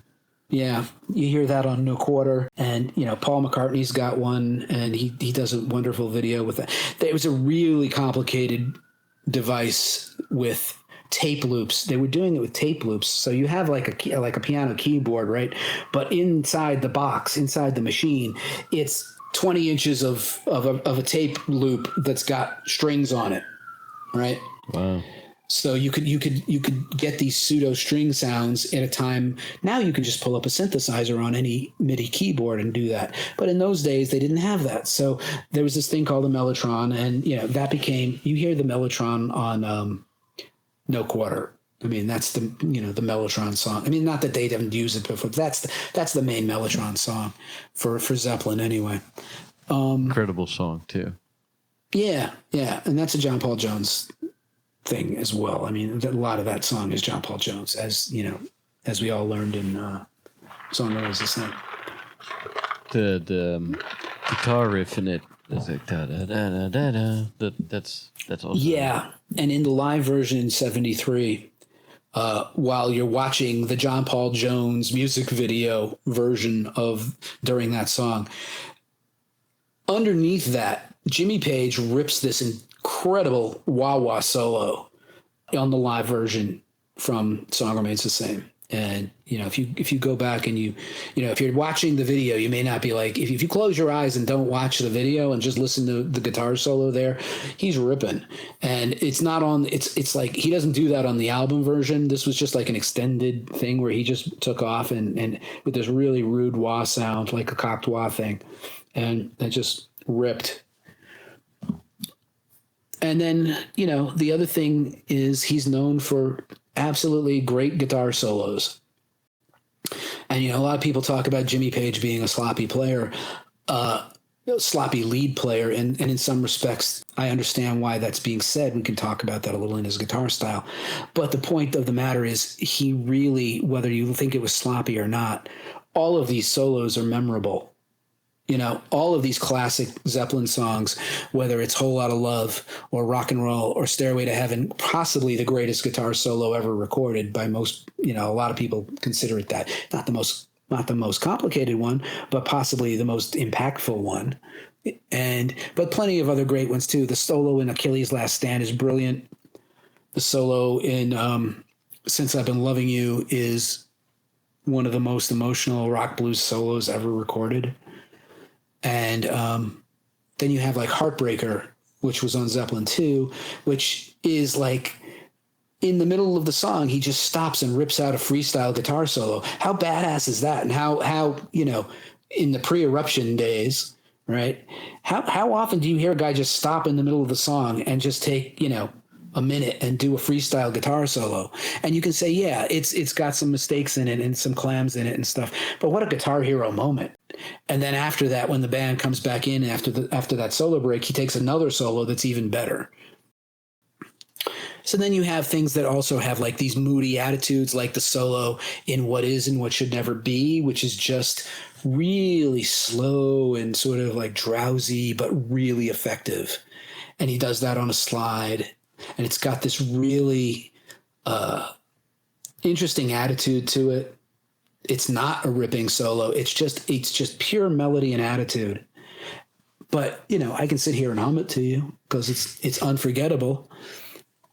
And, solo on Tangerine. And so most of Jimmy Page's guitar solos, whether you think he's a sloppy player or not, are super memorable and super melodic and super famous. And, you can't take that away from him. And then the other thing is there's usually a rock blues track on every Zeppelin album, one way or another, something that's in a blues format. I mean, they were heavily blues rock influenced, but I mean, whether it's something like a 1-4-5 progression like You Shook Me or I Can't Quit You, Babe, which are pretty much a straight up 1-4-5. Those were, like I said, sort of blues standards from the bluesmen. There's that on the first album. And then you have things like the Lemon Song on the second album. And then you have on the third album, you have probably his best, which is Since I've Been Loving You, where he breaks away from 1-4-5 blues and plays a different kind of blues progression. And it's spectacular. And the recorded solo on that, on Zeppelin 3, is one of his best solos. And then live in the day, it's one of the classic videos on YouTube that they do Zeppelin does let people see Since I've Been Loving You as one of the ones that they don't tend to copyright kill you on. So if you watch the live version of Since I've Been Loving You on YouTube, you'll see how wonderful his lead playing was and how interesting those solos were, because he would, instead of he's mostly a pentatonic player and stays in the blues scale and in the minor pentatonic, but on something like that, it allows him to go into harmonic minor in places as well. So you get some different flavors that are beyond your typical blues flavors. The other thing that I want to call out is attitude and emotion. Jimmy's playing and everything about Led Zeppelin was absolutely drenched in sex and going straight for the crotch. It really is the birth of what we now know as cock rock. And, that kind of genre within the heavy rock genre.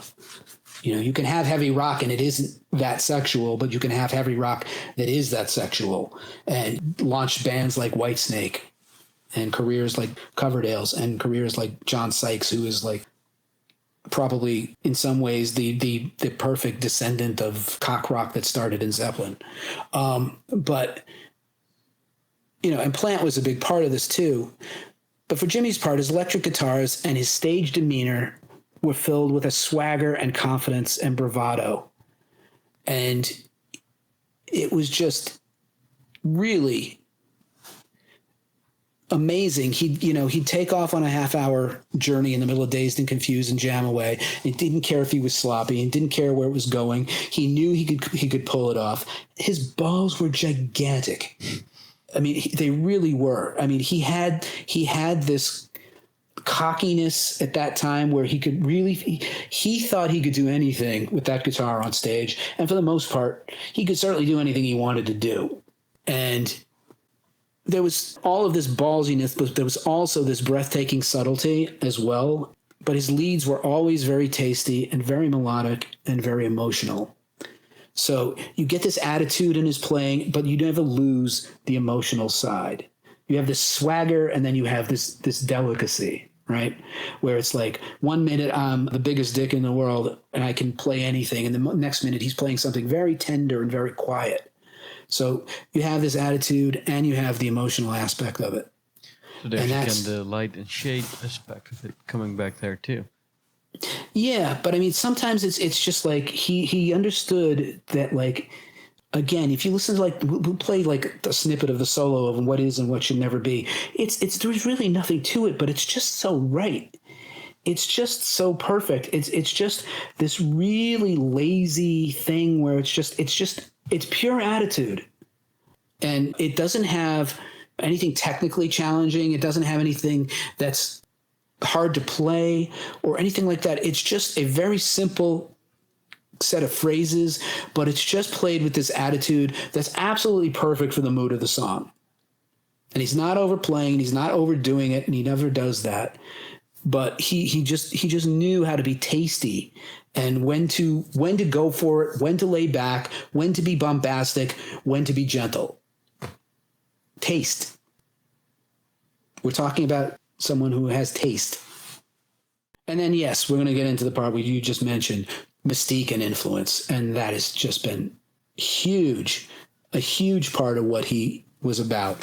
And he's been also super influential in terms of like guitar style and guitar playing Right. style. Like, I was a Guns N' Roses fan before I was a big Led Zeppelin fan, because Right. like when I started listening to rock music, Guns N' Yeah. Roses happened to reach me first, you know? Sure.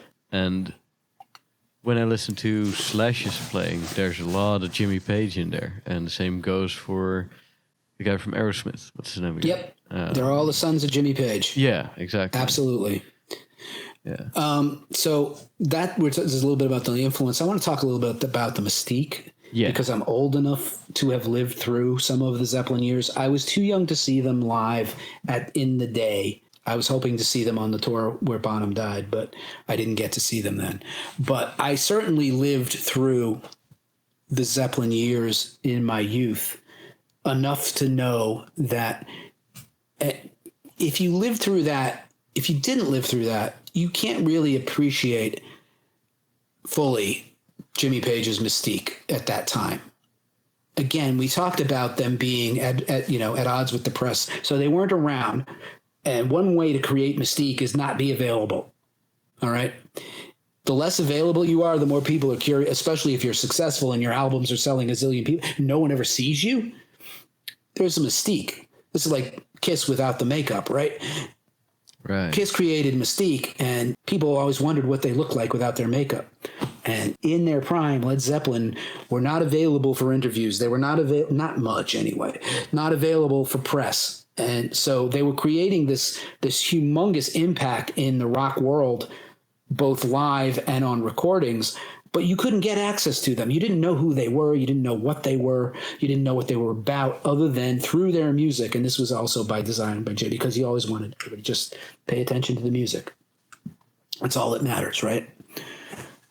So yeah, I remember back when I started the site and young players would sort of rag on Jimmy for being not that impressive or whatever, his sloppy playing and all of that. And those people didn't experience Jimmy Page in his own time. Yeah, so you had to live through at least some of the Zeppelin years to fully appreciate Jimmy's mystique. And like I said, when I started the site, there were young players who didn't get why he is so revered, because they'd grown up on Van Halen, or people who were more technical or something like that, and they listen to Jimmy Page and they hear him being comparatively sloppy in places like that. And they don't understand that in the 70s, Jimmy had an absolutely magical aura about him. And if you were young and impressionable and not yet a guitar player, Jimmy was totally larger than life.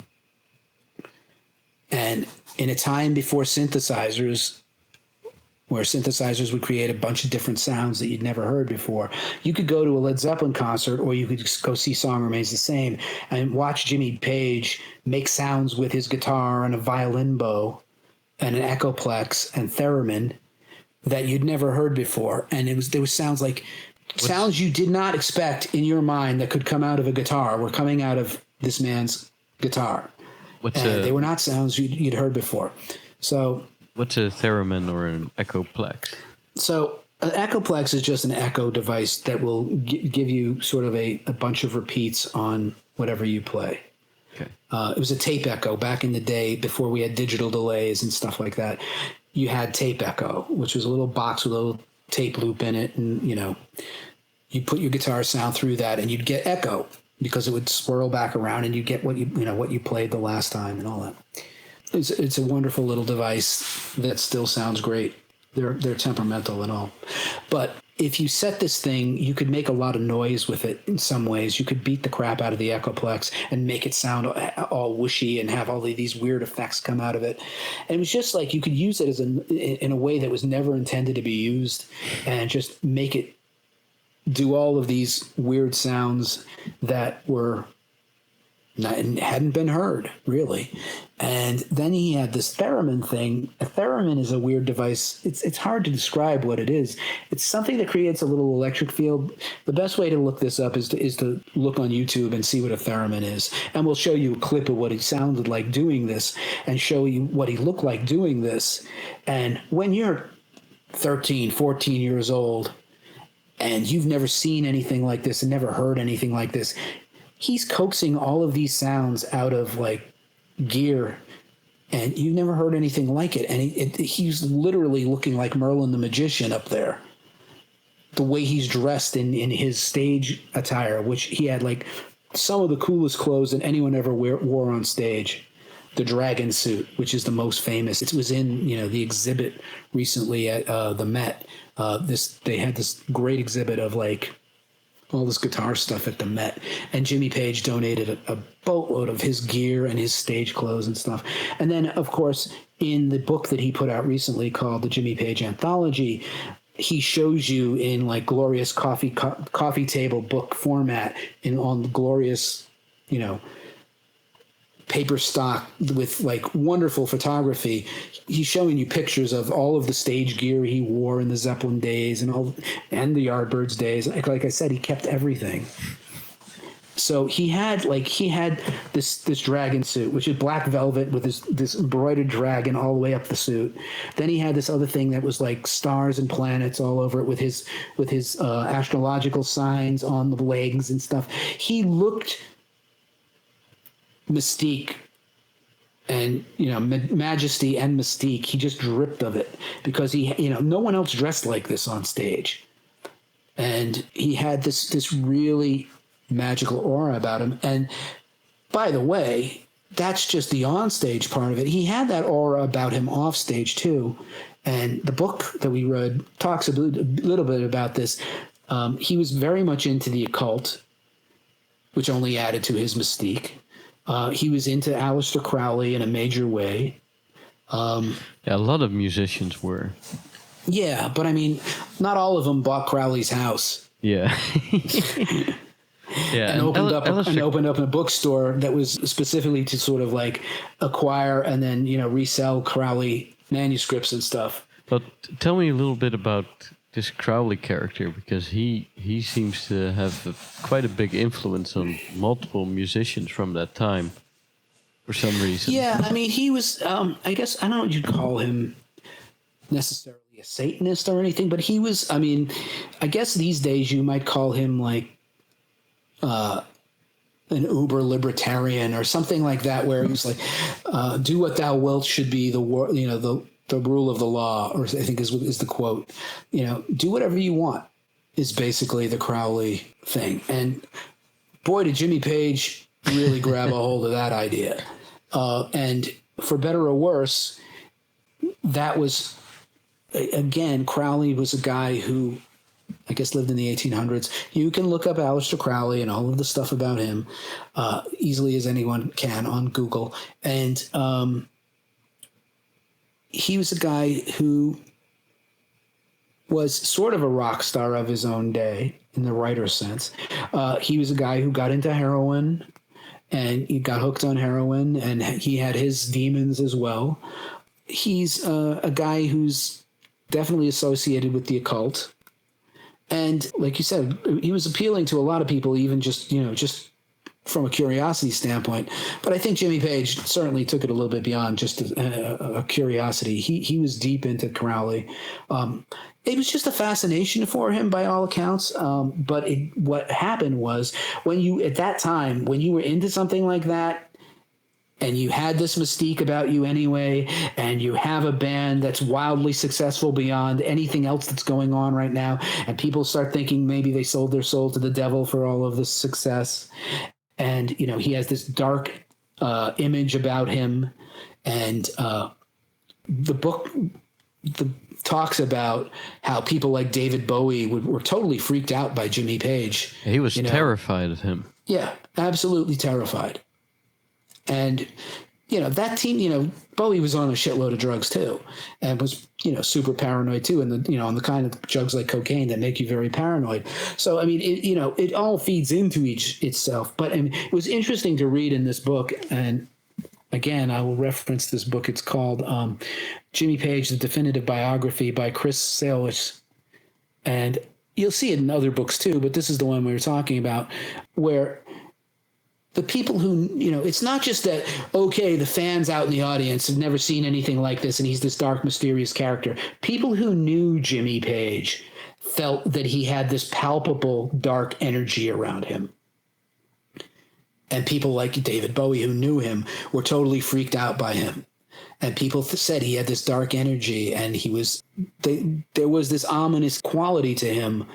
And some of that was cultivated by him. Clearly, he cultivated it, and I'm sure he didn't mind having this, this image. But part of it was just this association with the occult, this association with creating this mystique. And that comes through in a lot of places. So, he'd be out there decked out in his dragon suit or with the suit with the stars and the planets, and he'd pull a violin bow out and start scraping it across the guitar strings, making these sounds that were eerie. And they do it under a laser and shit. And it was like really with fog machines and stuff. It was, it could be creepy. And then he would sit there and he would do this stuff that just made him look magical.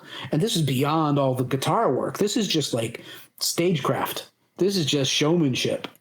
And it made him have this larger than life mystique that if you weren't living through it in the 70s, it's hard to convey how powerful that may have been to, a generation of my age.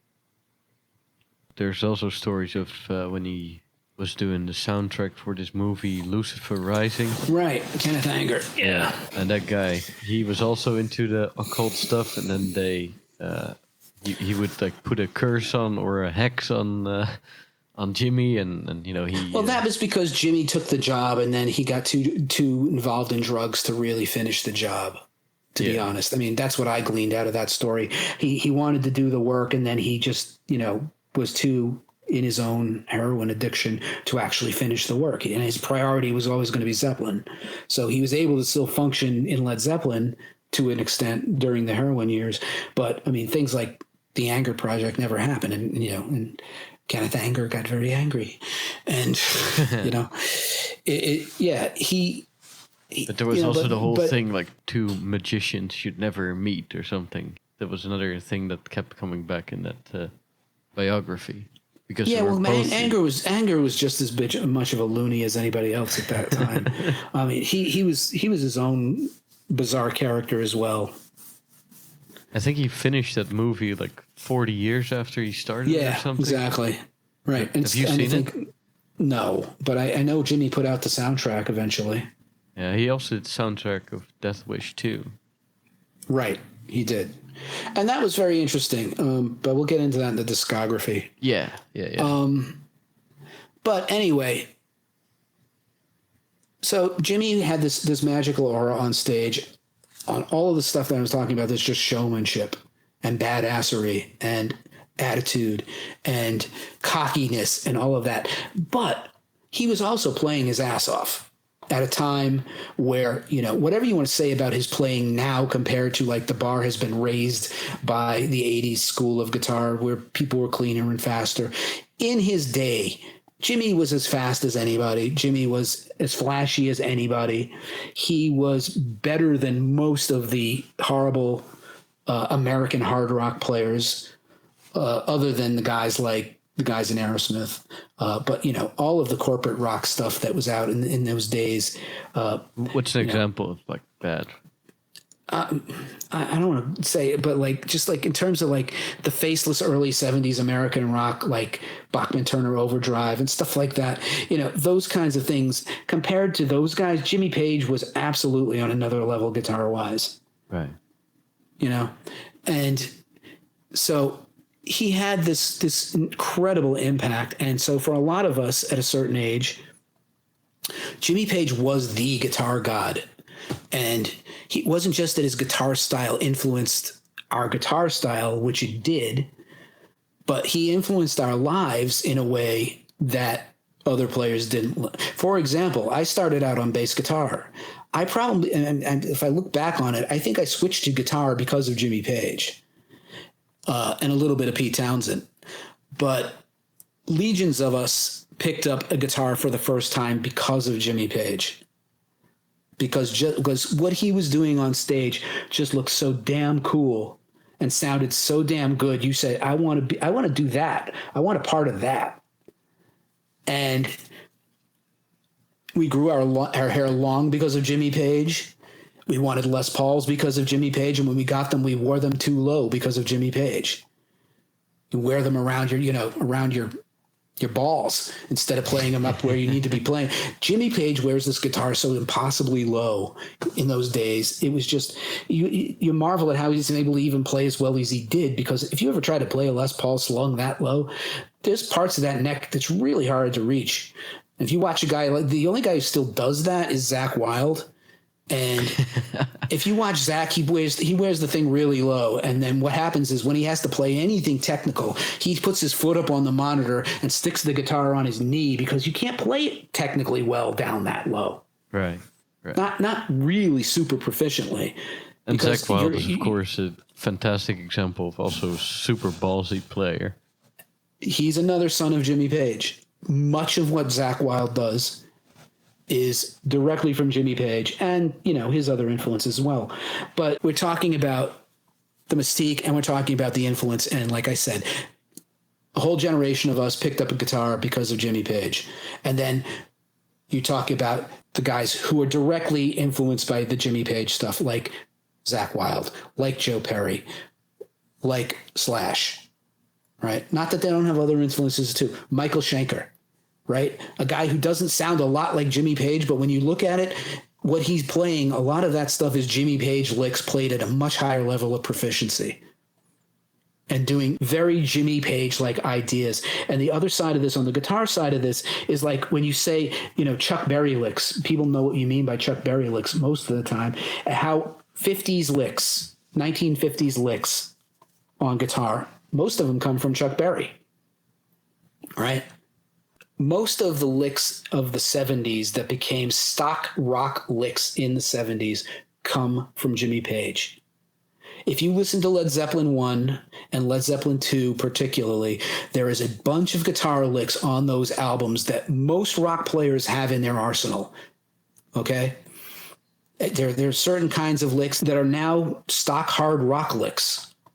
They feature techniques like hammer-ons and pull-offs, which is where you're not necessarily picking every note, but you're letting your left hand, your fretting hand fingers do some of this work for you to play fast, flashy licks. And those licks, whether there be, you hear them, like I said, in these guys like Schenker, you hear them in Zakk Wylde, you hear it in Joe Perry, you hear it in the guys in Thin Lizzy, Brian Robertson and Scott Gorham. All of these guys are playing these licks that came from Jimmy Page. And, that level of influence on lead work too. And on some tracks, you also hear double guitars, like double-tracked guitars, two guitars playing the same. More than two, a lot of the time. The other thing, back when we talked about the production, he was very he created what he liked to call a guitar army, where you have loads and loads of guitar tracks to make up this massive sound. And a great example of that is something like Achilles' Last Stand, where you have tons of guitar tracks in that thing. And In the Light also, towards the end of In the Light, you get 4 or 5 different guitar tracks coming in and making up this wall of sound. That and then, like song we in said, general is just very impressive. Yeah. There's nothing small here. Yeah. Everything about Zeppelin is big. It can sometimes be intimate, but it's never small. No. It's always big. One of my friends who I hang out with, sometimes I put on Zeppelin too when I'm hanging out there, and he's told me like, yeah, I put on some albums lately and listened to pretty much all of it in a couple of days, and yeah, that's some serious music. It's no joke, and I think that really sums it up. That it's serious stuff. It's timeless. Yeah, it's really timeless. I mean, you could say it sounds dated now or whatever you want, but I mean, the songs still work. Yeah. Everything there still works. I don't think every song ever done by Led Zeppelin is like, there are some clunkers, I think, very few, but there are a few clunkers in the Zeppelin catalog and some outtakes and stuff like that. But for the most part, the catalog stands up to this day and still is as good as or better than most everything else.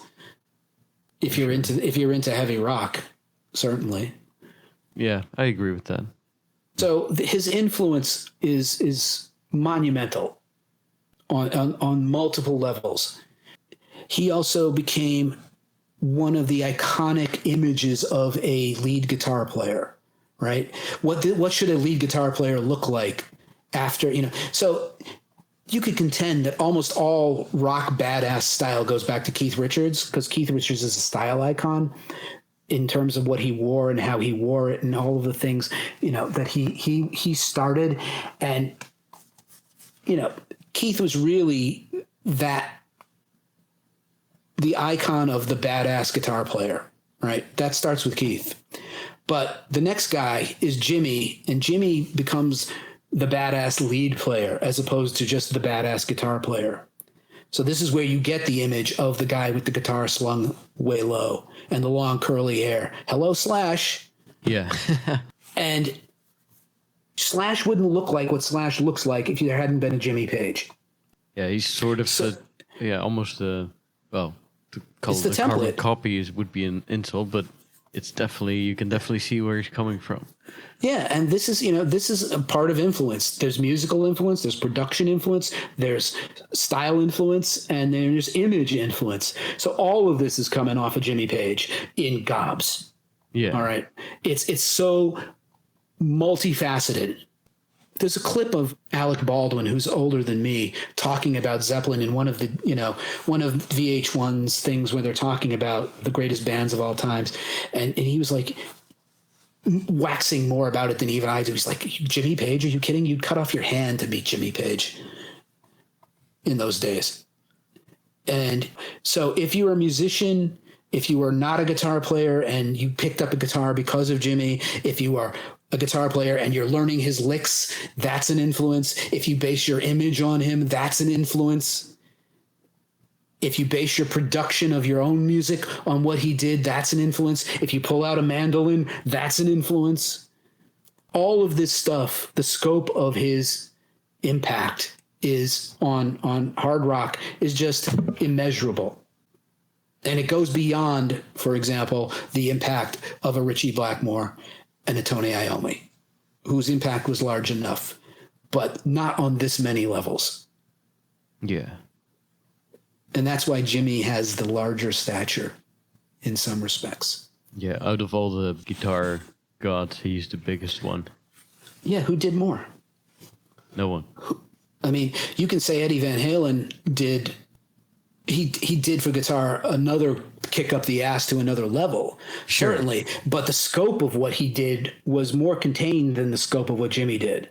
Yeah, and he was just as influential on a next generation of guitar players. But you're not getting,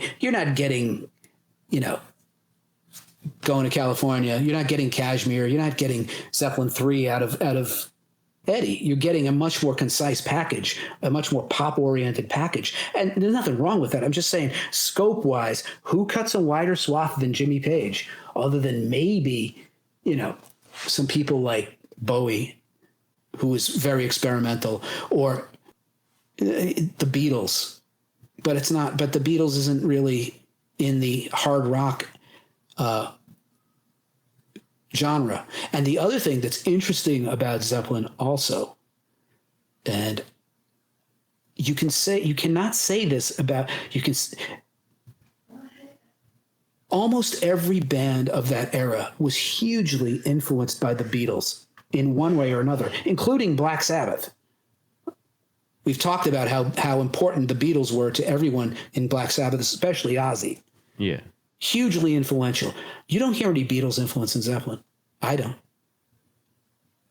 No. There's no Beatles influence in Zeppelin. They're mainly blues influences there. Yeah. But I mean, the Stones have a Beatles influence. The Stones chased the Beatles for a while, especially in the 60s. They were trying to do and keep up with the Beatles and all everything. They got out of it. They became their own thing. Once the Beatles folded, the Stones took their own direction. But the Who had some Beatles influence in it. Not a lot, but in the early pop days. There's no Beatles influence in Zeppelin that I can hear. And that's unusual. And I'm not saying it's a bad thing or a good thing. I'm just saying it's unusual to have a band come out of that era that doesn't have a Beatles influence. Yes has a huge Beatles influence. Deep Purple, you put Beatles covers on their first album. Yeah, they only turned into a hard rock band after their, what was it, fourth album or? The fourth album. Yeah. But on the first album, they did a cover of Help, and I think they did another Beatles. I think they did 2 Beatles covers or something like that. And they did them psychedelically and stuff. But I mean, it's interesting that of all of those, Pink Floyd has a huge Beatles influence in just the sonics of the studio and doing the same stuff at Abbey Road that the Beatles did, right? In the production side, their influence was huge from the Beatles. Zeppelin doesn't have a Beatles influence that I can hear. They're their own animal. And that's all coming out of Jimmy Page. So he was one of those rare super geniuses who just managed to get the right people together and the stars and planets aligned and something magical happened there. Absolutely. Okay, so what we just went over was the many, many, many strengths of Jimmy Page. And now we'll talk a little bit about his weaknesses, and we'll come back to the ones a little bit we talked about earlier. And this, by the way, follows the template on the website dinosaurrockguitar.com, on which these podcasts are based. So if you haven't visited that website, be sure to do that. dinosaurrockguitar.com. Correct. And we're following that as a loose template, but we seem to go off on tangents here and there as the conversation takes us. But trying to get back on track here. So we've talked about his many strengths. We'll talk about his weaknesses now, or the ones that I think are perceived weaknesses by some people, including me. One of the weaknesses that people say about Jimmy Page is that chops was a weakness, his guitar chops. And I take some issue with this during the Zeppelin period. I know what they're referring to, but you'll hear guitarists who are basing their benchmark on 80s metal guitar say that Jimmy Page was a sloppy player. And by those standards, you can make that case that, he would leave mistakes in and he would flub notes and things like that and play in, a little bit messy and stuff. This was by no means news to Jimmy Page. He knew that. He was well aware of that. He never said he's like, I'm not, the greatest lead guitarist out there right now. My thing is to, create music that's, the Zeppelin style of music, this majestic music. He was not, super clean player by the standards of the 80s, certainly. And to a certain extent, they were cleaner and faster players in the 70s, but they weren't as popular and they weren't as known. You have, Richie Blackmore being a lot cleaner and a lot, faster than Jimmy Page. You have guys like Uli Roth, who were around at that time, who was a brilliant player. Michael Schenker, by the mid-70s, is faster and cleaner. Alex Lifeson, guys like this who were, I guess you'd say, less sloppy. But most of these guys didn't have the visibility of a Jimmy Page, or they weren't on the radio as much. You weren't hearing them playing as much. If you were a guitar player, you may have known them. But if you were just a fan, you were much more likely to be hearing Jimmy Page on the radio playing with Zeppelin and hearing that as your benchmark for great guitar playing. And whether he was sloppy or not, the fans never cared. Because like I said, even if he was playing sloppy, what he was playing, the ideas he was playing, the melodies he was playing, the solos he was playing were so memorable that people didn't care if he wasn't the cleanest player in the world from a technique standpoint, because no one gave a shit, really, other than other guitarists. And even if you think of it in that respect, Jimmy Page's chops were still way above average at that time during the Zeppelin years. He was better than most of the other bands out there, you know, the guys in Foreigner, the guys in Bad Company. Those kinds of players couldn't hold a candle to Jimmy Page. They couldn't do what he was doing. They couldn't play in as many styles. They couldn't play. And even if you're talking about pure flash and pure speed, most of them couldn't touch Jimmy Page, the average players of that era. Now, there were, like I said, there were exceptions who could, and there were exceptions who were better. But by and large, Jimmy was well above average in the chops standpoint during the Zeppelin years. Yeah. Well, if you listen to the How the West Was Won live album, I think his playing on there is faster, more intense than on a lot of the studio recordings. And it really kind of gives you shows you a different side of his playing.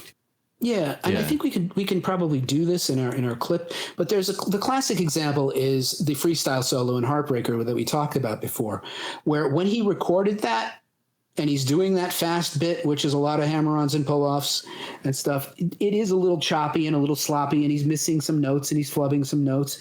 It's pure attitude anyway. It doesn't really matter. It was like he's playing on the edge of his ability to play fast, right? And it's sort of like there's drama in that. Yeah. You talk about drama, and it's like, you know, it's a battle for him to be playing that at that speed. He's at the very edge of what he's capable of doing. Now, he records that, and then he goes out on tour and starts playing Heartbreaker live every night. And once you're in the tour and you're playing it every night, you hear live versions of Heartbreaker. He's playing that same shit. He's playing it faster and he's playing it cleaner because he's in practice. And I think I have an example of that we can show. But, I mean, the point is, you know, he's not Yngwie, he's not Eddie Van Halen in terms of the technique or anything like that. But those were not his peers.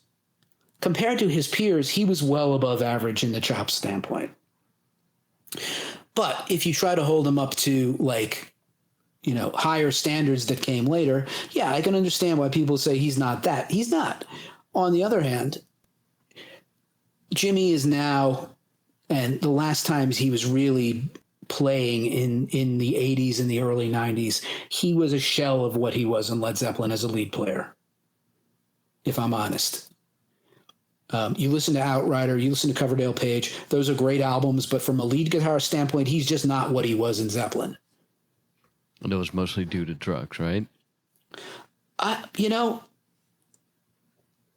sometimes you could put it on that. I would certainly say during the last phase of Zeppelin, from about Presence, he made the whole Presence album, I think in 18 days, smacked out of his mind, but he made it. And it's, you know, but on In Through the Outdoor, certainly you hear the downgrade in his lead style. And then in The Firm, he's awful, in my opinion.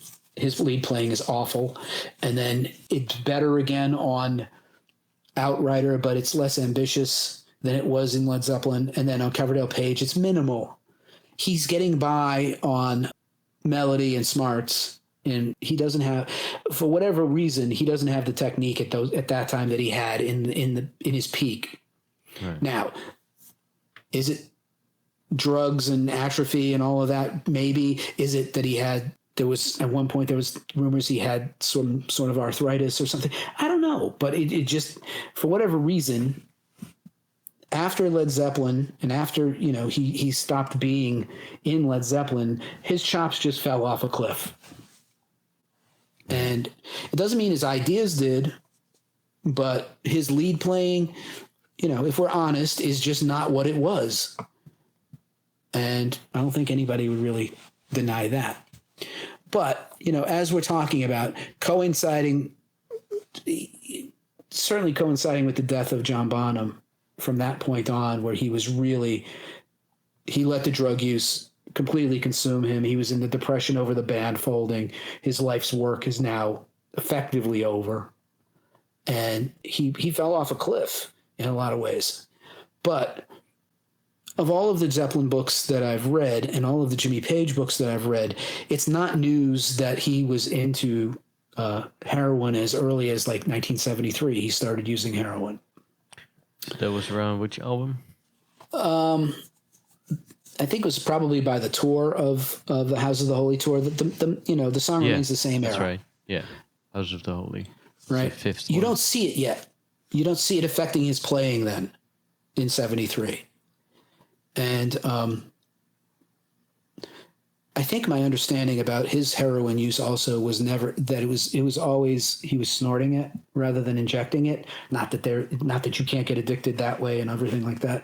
But he started snorting heroin, I guess, around 73.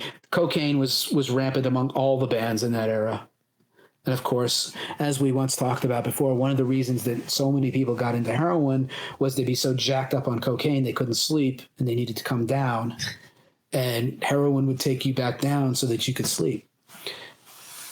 But so he starts around 1973 with heroin. You don't really see it in the affecting the band at that point. By 75, and you get to like the Earl's Court footage of that concert, you can see he's looking a little different by then. He's still functioning, very well at a very high level, but he's physically looking a little less healthy, I think, a little more gaunt by 75. Not that he didn't still look good and still look cool and still have all the mystique and everything he did, and even longer hair. He looked badass. But I mean, if you start looking at it from a point of like, do I see the heroin yet? Do I see the heroin yet? By 77, you're definitely seeing the heroin. And in the footage that you can find from the 1977 tour, he's super thin. I mean, he was always thin. There was never an ounce of fat on the man. But I mean, he's like rail thin now and not looking healthy and looking, way more sweaty and puffy and like just his whole pallor and his complexion is off. And, we find out, through several books that like his heroin use at this point is so dramatic that he's really out of it a lot of the times. They had to like carry him to the stage a lot of the times during that 77 tour. And he was like wheeled in a wheelchair onto the stage and through airport and stuff. Yeah. And later on they claimed that it was just for laughs, but yeah, because he's now, like I said, he's never been able to own up to his own shit. I mean, this is so crazy that you're so fucked consistent up. thread. I mean, it's like everybody knows it if you've ever read anything about it. But I mean, it was one of those things that, the thing that I came away with was that even if you take away John Bonham's death, the thing that really destroyed Led Zeppelin was drugs. And Page's drug use in particular, although Bonham was pretty much just as bad, if not worse. Also, obviously, a little worse because he killed himself. Yeah, obviously a little worse because he managed to let it kill him. But Page was so bad in his heroin addiction that it lasted through the Firm years, which is the mid 80s. He only starts getting cleaned up towards the late 80s. And as early as the early 90s, he still got busted for cocaine twice in the early 90s, even after he had kicked heroin. And by then he was, what is it? He was 50s? An elder statesman. Yeah, he was like in his 40s easily by then. Yeah. And but it was really the heroin. And after Zeppelin did come apart and Bonham died and all of that, and he got further and further into the depression of the Zeppelin being gone. The Ronnie Lane's Arms concerts, where he did those versions of Stairway to Heaven as just an instrumental, he'd go on stage and play that by himself. He is like a camp victim thin, like a concentration camp victim thin, and his gums are receding, and his arms look like these pictures of camp victims you see, and he's wearing this these boxy suits to try and cover it up, because his vanity wouldn't let him do otherwise. He's a very vain man, too. So the drug use was a huge thing and a huge diminishing factor, and ultimately led to the demise of Led Zeppelin and the trouble that they got into as a band. And we come back to Peter Grant, who was also into heroin at that time and cocaine and doing mountains of blow and lots of heroin. It made them all very paranoid. It made them all very violent. It made the road crew violent. Richard Cole, their road manager, was also into that stuff. He was a big part of the problem. That this dark vibe that followed Led Zeppelin around towards the middle part of their career and the late part of their career, where they were so into their drugs that every time they blow into town, there were issues with the venues, issues with the promoters, issues with certain fans. They would get into trouble. They, destroyed every hotel room they went Yeah, into. but I mean, it was a lot more serious than that. It was really a lot more serious than that. You have the scenario when they were supposed to play the festival in Oakland, and that's where it all really came apart at the end, where Bill Graham was holding this festival and Zeppelin was supposed to play this festival. And, Peter Grant and one of his lackeys, Peter Grant's son was there. And he took something like the Led Zeppelin sign off the trailer door because he was going to take it for a souvenir or something like that. And one of Bill Graham's security people stopped him and told him to not do that. And the kid said, "Fuck you," or whatever. And the guy shoved Peter Grant's son, knocked him down, took the thing back.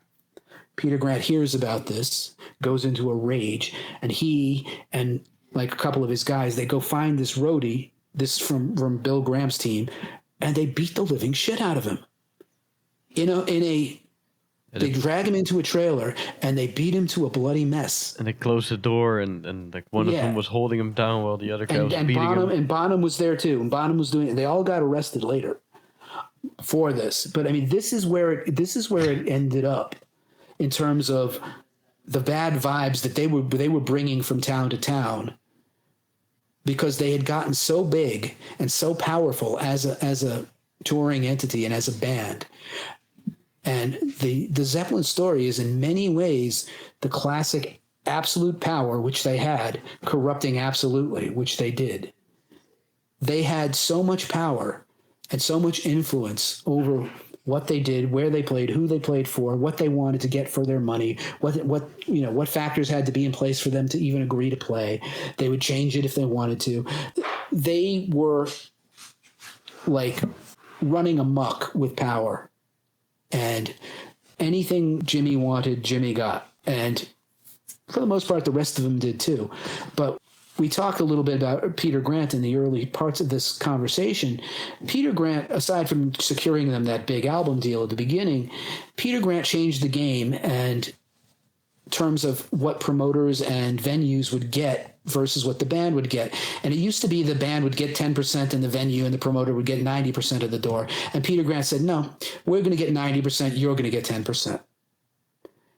And while several of them balked at that, most of them were smart enough to realize that 10% of a Zeppelin door was a pretty good thing to have.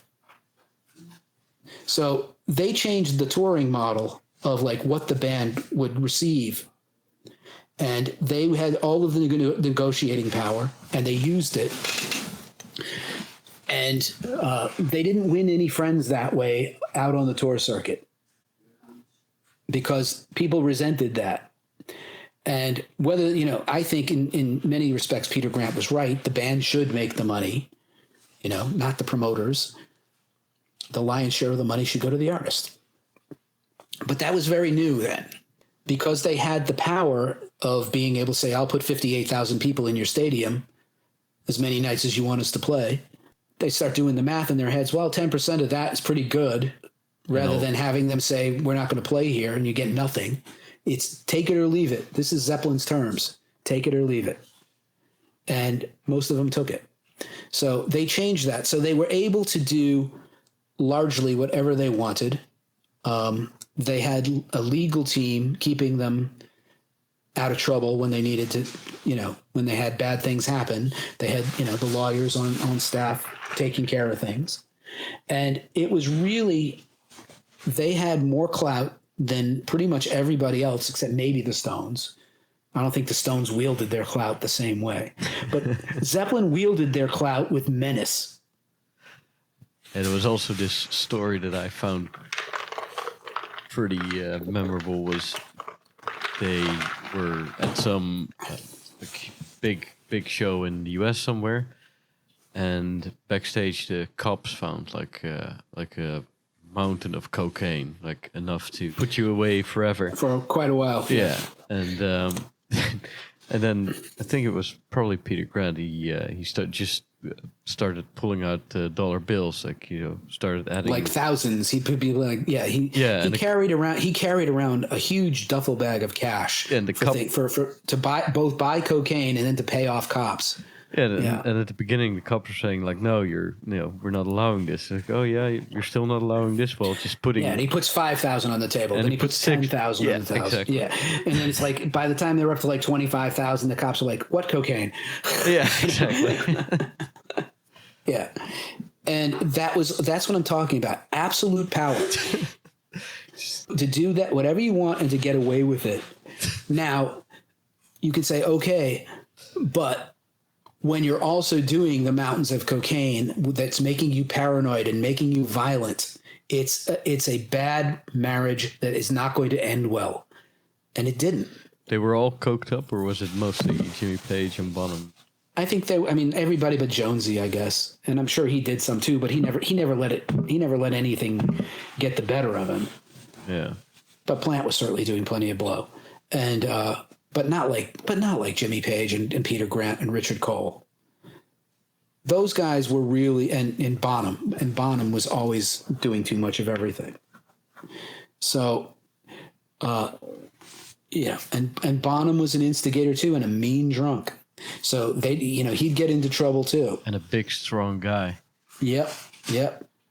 There was this malevolent aura about Led Zeppelin. And there's multiple stories of people saying, it's like, we had to have them come through town and play because it was, economically you wanted it, but nobody enjoyed having them come through town to play. If you were the venue or the promoter, they all kind of despised them for the way they acted. You wouldn't think of that if you listen to especially their acoustic music, it's all like lovely and love songs and everything. And yeah, but I mean, it's not like Jimmy Page was getting into physical altercations with anybody himself. He was way too frail and but guys like Peter Grant and Richard Cole were big strapping guys. And Bonham, like I said, Bonham would get, ripped and he'd be, a violent drunk. And you see, and there's this classic scene in Song Remains the Same where Peter Grant is ripping this guy a new asshole in Madison Square Garden for selling pirate posters of the band. Right. There's many stories of him going and finding the guys who were bootlegging the shows with their tape recorders, and he'd smash their tape recorders and take the tapes. He was not going to have his band exploited in any way. And the other thing, we didn't talk about this so much, but it was back to the creative control side. And we'll talk about this a little in the discography. It was like they had control over their album art. Remember we talked about how Black Sabbath had no control over what the company was putting on their albums and stuff? Yeah. Led Zeppelin had ultimate control over every aspect of that stuff, to the point where by the time they released the fourth album, Jimmy Page was so pissed off at the press for writing this and that about them. He wanted them to focus on nothing but the music. So he said, we're not even going to put our name on this album. We're just going to put this image of this, this photography on this album. Everybody knows what the album looks like. And it won't say Led Zeppelin on the sleeve, and it won't say, and the record company's having apoplexy. You can't do that. No one will know. Of course you could do it. Just like go in a record store. Which is the new Zeppelin album? That? Okay, I'll have that. It didn't affect their sales at all, but they like I said, they had the power with the label. They had the power over the promoters. They had the power over the venues. They had ultimate power at a time when the mid-'70s was, if you let your ultimate power go to your head, and they certainly did, you're going to end up with all of these problems with the drugs and the violence and all of this stuff, and the groupie scene too, which we haven't gotten to, and we haven't gotten to that part of Jimmy Page's wonderful character, is how he was with his women. And I had a whole suitcase with like whips and stuff like that with him at all times. Yeah. Yeah. And the real thing that you hear from each of his women was that they all fell under his spell. He could be very charming. He could be very sweet. But he could also be a complete bastard. And by the time he was tired of you, he was off to the next one and you never heard, it's like all of a sudden, he's with someone else and you think you're seeing him that week and he's off with someone else already. So he was certainly not anything like monogamous, not that you'd expect that in that era or someone of his stature to be. But I mean, he just the way he treated his women was very much misogynistic, even though they were all so into him. A lot of them complained about the same sort of this darkness that he had, this aura that he had that was, you get different stories from Pamela DeBars and Catherine James and Laurie Maddox, who was only 14 when she started, being Jimmy's girl. Laurie Maddox was a LA groupie who had lost her virginity to David Bowie even before she met Jimmy Page. She was like 13. She looked older, but I mean, Jimmy liked him young. Yeah. And Jimmy still likes him young. And Jimmy's girlfriend right now, Jimmy's now 74 or 5 or something like that. I don't know how old he's, something mid-70s. His girlfriend's 28. And, no harm, no foul. But I mean, in those days, he was doing a lot of things that you don't get away with anymore in the Me Too movement, and treating his women in ways that, Kind of surprised that whole thing haven't come after the rock stars yet, because surely there's a lot there. I think mostly it's because I agree with you. They're all fortunate because in those days it was an epic thing with the groupie scene. She talks about it now. And there was a great quote in that book we've been talking about where, she finally ran into Jimmy Page much later. And he was like, "Oh, Laurie, we were so young back then." And she said, "Well, I was." Jimmy Page was 33. She was 14. And he kept her locked up in a hotel room so that no one else would have her. He'd be out all day or out all night, and he'd come back and have his way with her. There was a lot of stories where, like, when he was in a good mood and treating them well, he treated them like queens and stuff. But people like Pamela DeBar and Catherine James were madly in love with him. And, part of that's the mystique, part of that's the rock star thing. But I mean, he could be very nice to them too. But, when he was done with him, he was done with him and he was on to the next thing. Yeah. Well, the whole groupie thing, that they kind of had their own little, like, groupie crew going, from what I understood. Every town had them, but I mean, LA was the famous scene. Yeah. And the scene around the Hyatt House, the Continental Hyatt House, which when Zeppelin there, it was renamed the Riot House. They'd be coming and going all the time. And when Jimmy was really infatuated with someone, he'd make sure that he got that person. He'd pick them out of the crowd. He'd, have someone send for them.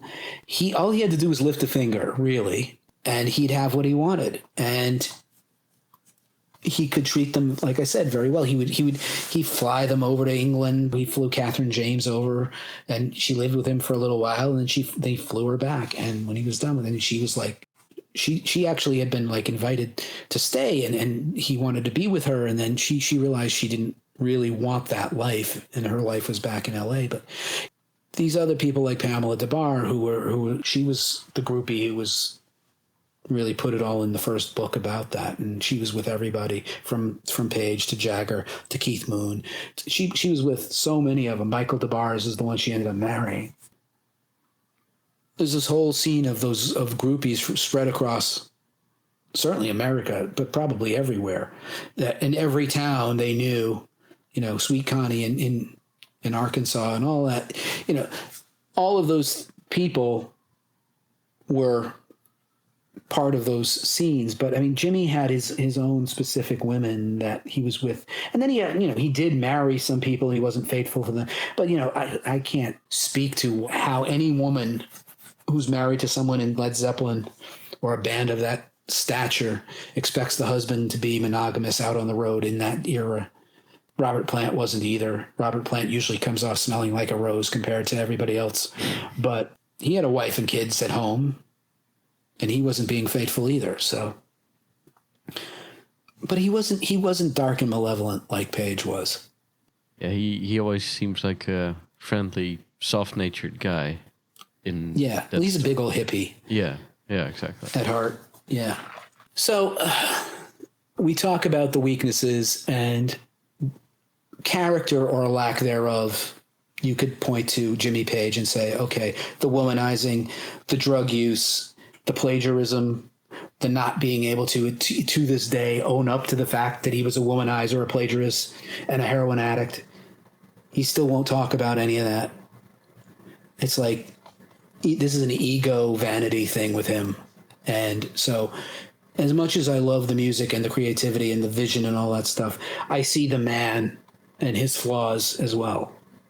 People like the Stones were much more honest about what they were doing. Right. In some ways, and it's like, like I said, well, I guess they would, I guess that kind of is part of the mystique too, maybe, One has to wonder if they would have been quite as nefarious without the amount of drugs they were doing.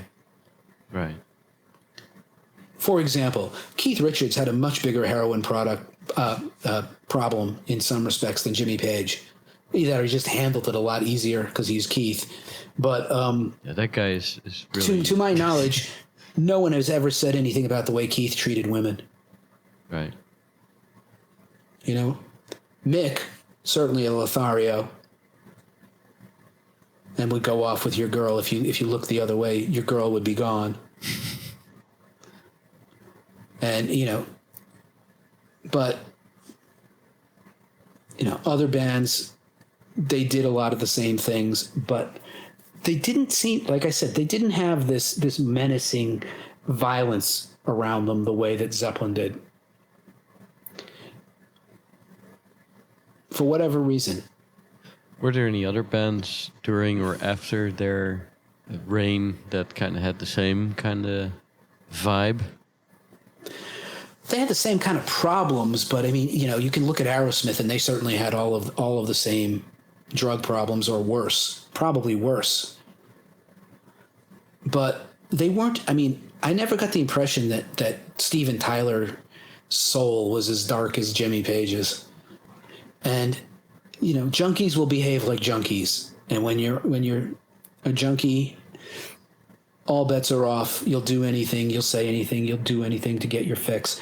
And they certainly did, and they will sell anyone out, and they will do whatever they got to do to get what they got to get. And that's just drug use and, junkie behavior. But sure, your boys Guns N' Roses had a lot of these problems too. Yeah. And by the way, a lot of Axl Rose and his behavior throughout the years is part of that absolute power corrupting. Absolutely. They got too big too fast, and they bought their own hype, and it went to their heads, at least not Slash's so much, but certainly Axl's. I mean, that's why Axl became such a colossal asshole. And, has only recently sort of backed off that a little bit, and, to the point where they were able to get back together. But I mean, that's a page right out of the Zeppelin playbook, really. So, yeah, I mean, it's a timeless tale, but you're talking about... But they were the first to really do it that big, that way, right? And that badly in terms of, like I said, and that's like I said, it's one thing if the drug use doesn't spill over and start affecting people with violence and stuff like that, but all bets go off when you have people under that kind of drug use and stress and tension and paranoia and elevated sense of heightened sense of paranoia. And the Sabbath guys will tell you that the drugs destroyed the first lineup of Sabbath. Yeah, but Sabbath was never really about women the same way, right? Oh, they were doing just as many things. But again, you don't hear the stories of it being as dark as it was. Right. It's all good fun, right? Yeah. You know, Keith Moon was the life of the party when he was drunk, not so much a mean drunk. Keith Moon would drive his Rolls Royce into the swimming pool, and get into all kinds of trouble that was, but it was more lighthearted. It didn't came from a place of sense of humor. It didn't come from a place of menace like Bonham. Like I'm telling you, Bonham was a mean drunk. Where do you think that came from? Like, why was Jimmy Page such a dark guy? Was it? It's hard to say. I mean, is he just like a tortured genius who got kind of caught up in his own work? I think, yeah. I mean, part of it is that. I mean, part of it is like, he did cultivate this mystique that we talked about, including the occult side of the mystique. He did, whether he was, like I said, I don't know if he's actively trying to come off as this dark character, but I don't think it bothered him that he did. I think he was. Sometimes you create something like that, like Blackmore's reputation for being an asshole. He knows he has this reputation, but he's not above poking some fun at it. But Page, it's hard to know, because it's like I remember reading an interview that he did. It must have been in the early 80s when he was still. If he wasn't still on heroin, he sure looked like he still was on heroin. And it was some guitar magazine, and the interviewer said he was really weird and acting really weird anyway. And someone brought him a bag of like Burger King for his lunch, and he just let it sit there. And the interviewer asked him something, and Page said, "What, do I look like a smack addict to you?" And the interviewer didn't say it, but he was like, he absolutely looked like a smack addict at that time. But I mean, he was in denial throughout this whole thing. And a lot of these guys have come clean and said, yeah, I mean, listen to Ozzy talk about his addictions and his problems. Listen to any other, Glenn Hughes. All these people who went through this shit come out the other side. They own up to it. Yeah. Not Jimmy. Not Jimmy. Never happened. Jimmy will only have you focus on the art. Now, only will have you focus on the musical output. He will not talk about the behavior, his behavior, the band's behavior, the management's behavior. And to me, at this point, I find that ridiculous. It's not. It's been well documented history at this point. It's like, what kind of ostrich behavior is this, sticking your head in the sand at this point in your life to act like it didn't happen? So anyway, that's, one of his weaknesses, absolutely, and the ego and of not being able to own up to it. And then I think the last thing you could claim is this nostalgia thing, that where he only lives now in the past. The last really good thing he did, in my opinion, music-wise, well, he did the No Quarter album, which was, again, reinterpreting Led Zeppelin numbers. But the last original thing he did that was any good, in my opinion, was the Coverdale Page album. That was 1993, and he was still younger than I am now at that point in time. He could have put more music out, but instead, all he's focused on since that time really is curating the Zeppelin catalog and re-releasing the Zeppelin catalog as remasters, which was great, and re-releasing them again as remasters with outtakes and alternate versions and things like that. Repackaging Led Zeppelin over and over and over again, telling the stories again in the way he wants them told without any of the dark shit. And these packages that he puts out, whether they're musical or they're books, they have the same attention to detail that he always had when he was curating Zeppelin as an active member during the 70s. He still does everything absolutely to the most detailed, perfect way he wants it done. This book he put out last year, I guess it was, or a couple of years ago, called the Jimmy Page Anthology, it's absolutely beautiful.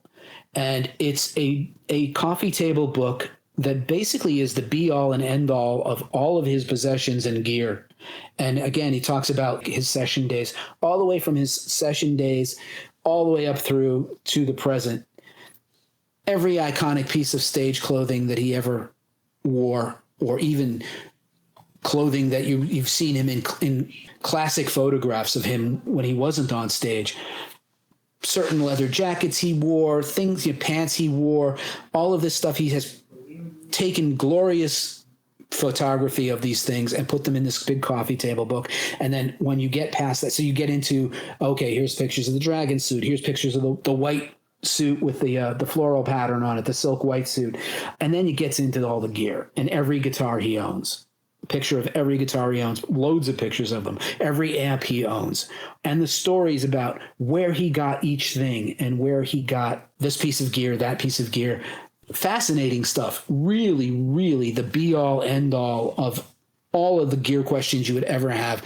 When I wrote the Jimmy Page Alchemy profile, I didn't have any of that information. We had a lot of this information from other sources over the years, but here is Jimmy's own words of like where I got this guitar, where I got that guitar, how I painted the Dragon Telly, and all of this stuff. And it's really everything about what he does now is nostalgia. It's all a look back. Well, to be fair though, there's nothing he can ever do that can ever surpass or top what he did in Zeppelin. I agree, but it doesn't mean that his other music was not worth having or hearing. And I think he did. I mean, despite his drop off in lead skill, he was still capable of writing good songs on Outrider and on Coverdale Page. And those are strong albums, in my opinion. Some people don't like them. I think it's still very much Jimmy being Jimmy, the songwriter, the producer, the guitarist. He's still was finding ways to make new music, as it were, at that point. And then he got away from that and he did the album with the Black Crowes where he's playing Zeppelin songs with the Black Crowes, and who cares? I never cared about this. Like, why do I want to hear Jimmy Page, a diminished Jimmy Page, playing Zeppelin songs with a diminished Zeppelin band? It never really held up for me. But yeah, then he puts out the box sets of both the albums and all of the video footage. And this stuff, everything he puts out that is a Zeppelin-related product is at an absolutely elevated high quality and as good as he can make it. It's to this day. But that's all he does. He hasn't tried to make new music in forever. And you could argue that he probably had 20 years where he could have made new music from the 90s on. And he didn't. He was retired without saying he was retired. Right. And to me, I would have liked more music. Sure. So I put that a little bit, the nostalgia thing, I put some of that in the weakness column because I would have liked to have heard more music. I liked Outrider and I liked Coverdale Page. So I would have happily heard more of that. And there was talk, I think, recently, and I mean within the last year or so, and I know Coverdale's getting ready to retire, but there was talk of, should we do another Coverdale Page album? Because the two of them remain close. That would be really interesting. I mean, it's not going to be, they're both a little past it, but I bet it would still be pretty good. But I don't believe it's going to happen. All right, so next up, the guitar gear, and his guitar tone and guitar style, which is always an interesting discussion and which is always something people are very interested in generally. Sure. And, a lot of the stuff is very well documented now. And there's been some stories over the years and some cagey behavior from Jimmy himself on what he used and which things back in the day when he was concerned about other people sort of taking his ideas or taking, the gear he was into or something like that. But I mean, it's pretty well documented now. In his studio days, by the time he becomes noteworthy, he was one of the first people, I think, to have a black Les Paul Custom in the UK. And he used that on a lot of his sessions, but that guitar was eventually stolen. And he didn't get it back till, I think he may have gotten it back later, or Gibson ultimately put out a version of that guitar later, and he's got one. He played it in that Celebration Day, the one with the Bigsby. the black guitar, the black Les Paul with the Bigsby, the gold Bigsby. With the bridge, with the... Yeah. Yeah. The Bigsby tremolo bridge, yeah. So there was that. And then in the Yardbirds, it was a Telecaster, and he was using an AC30 amplifier, a Vox AC30. We've talked about those in some of our gear podcasts. Before there were Marshalls, that was the British amp that most of the guys were using to get distorted tones. It's a 30-watt Class A British 212 combo, and they sounded loud and they distorted well, and you could get a lot of great sound out of those. And Beck was using them, Page was using them, Blackmore was using them, The Who was using them until they got into, they really put Marshall on the map, The Who. And then, of course, the Stones and the Beatles used Vox amps as well. So it was a British amplifier for British people, and this is what they had access to. And it was a distinctly different sound than the Fenders that were coming out of America. But it's funny, Jimmy Page using his Telecaster on the first Zeppelin album, he played that through a Supro amp, and that's a small, like 112 inch speaker amp that distorted really easily. And you have that album sounds very much like he's playing a Les Paul through a Marshall on his electric sound, for the most part. I mean, there is some Telecaster brightness in some of it at times. But I mean, we've talked about this before in some of the gear talks that we've had. Zeppelin 1, a lot of it sounds like a Les Paul through a Marshall, because I think that was the sound that Jimmy had in his head. And once he got in the studio, he knew how to EQ his sound to make it sound that way. And then soon enough, by the time he's on to the second album, he is using a Les Paul and a Marshall. But the other thing is, Supro is still around, and the reason they're still around is because of Jimmy Page. That's if Jimmy Page had never used the Supro, that company would have been gone probably before the 70s. But when he said, I used this on the first album and I used this on the solo to Stairway to Heaven, all of a sudden people started gobbling up Supro amps. And this is one of the reasons he got cagey about telling people what he was using, because it's like he couldn't find them anymore. All of a sudden, he was to go get a new Supro amp or a replacement or whatever, or backup. And because it's in print now that Jimmy Page used these amps to get this sound, they're not available anymore. Cool looking amps. Yeah. I mean, it's just a little practice amp, really. It's tube, though. I mean, it was a tube practice amp. Because they didn't have solid state yet. But by the second album, Jimmy's on to his Sunburst Les Paul and early 100-watt EL34 amps, Marshalls, and I think he used some high watts in that era too, according to this Jimmy Page Anthology book. The other thing he said that no one knew until later, much later, was that live, I mean, you could probably find photographic evidence of this, but live in that early era of Led Zeppelin, he was using a Vox Super Beetle, which was I think 100-watt Vox amp. And he said they sounded really good. And, he toured with that, I think, in that, during the Denmark stuff that he was doing in the days of, early Zeppelin touring.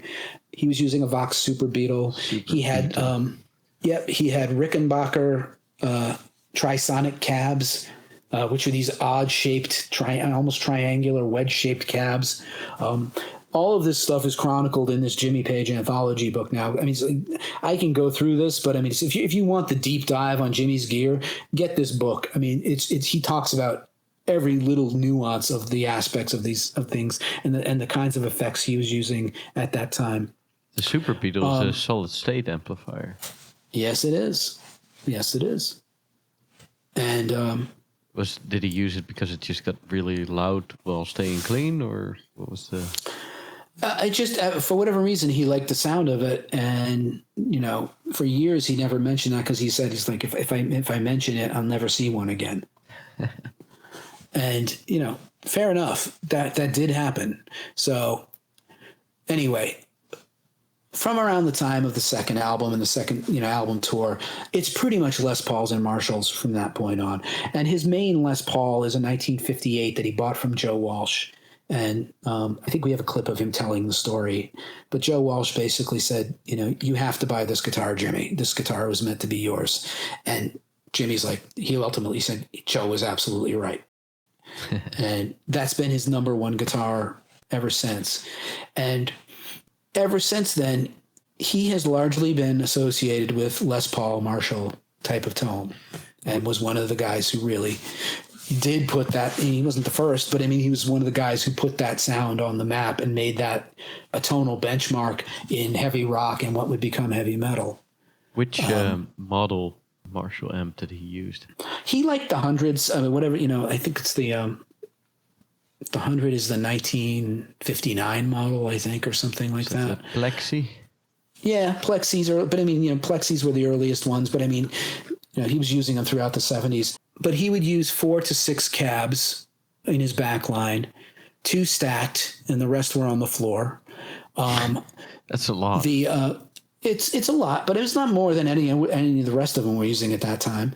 It was interesting. He knew to keep them on the floor and out of his eardrums, except for the one where you needed to, if you wanted to hear it. Some of that, you would use orange overdrives occasionally too, and with the Marshalls. I don't know. Some of that he would use the orange amps to run the Echoplex and the theremin thing. Sometimes I think he would use the orange amps in with his tone. But it was very much that British EL34 sound. Sometimes it sounded pretty thin on recordings live, his tone. But certainly on the albums, it was very beefy because he was doing all the multi-tracking with this Guitar Army thing and stuff.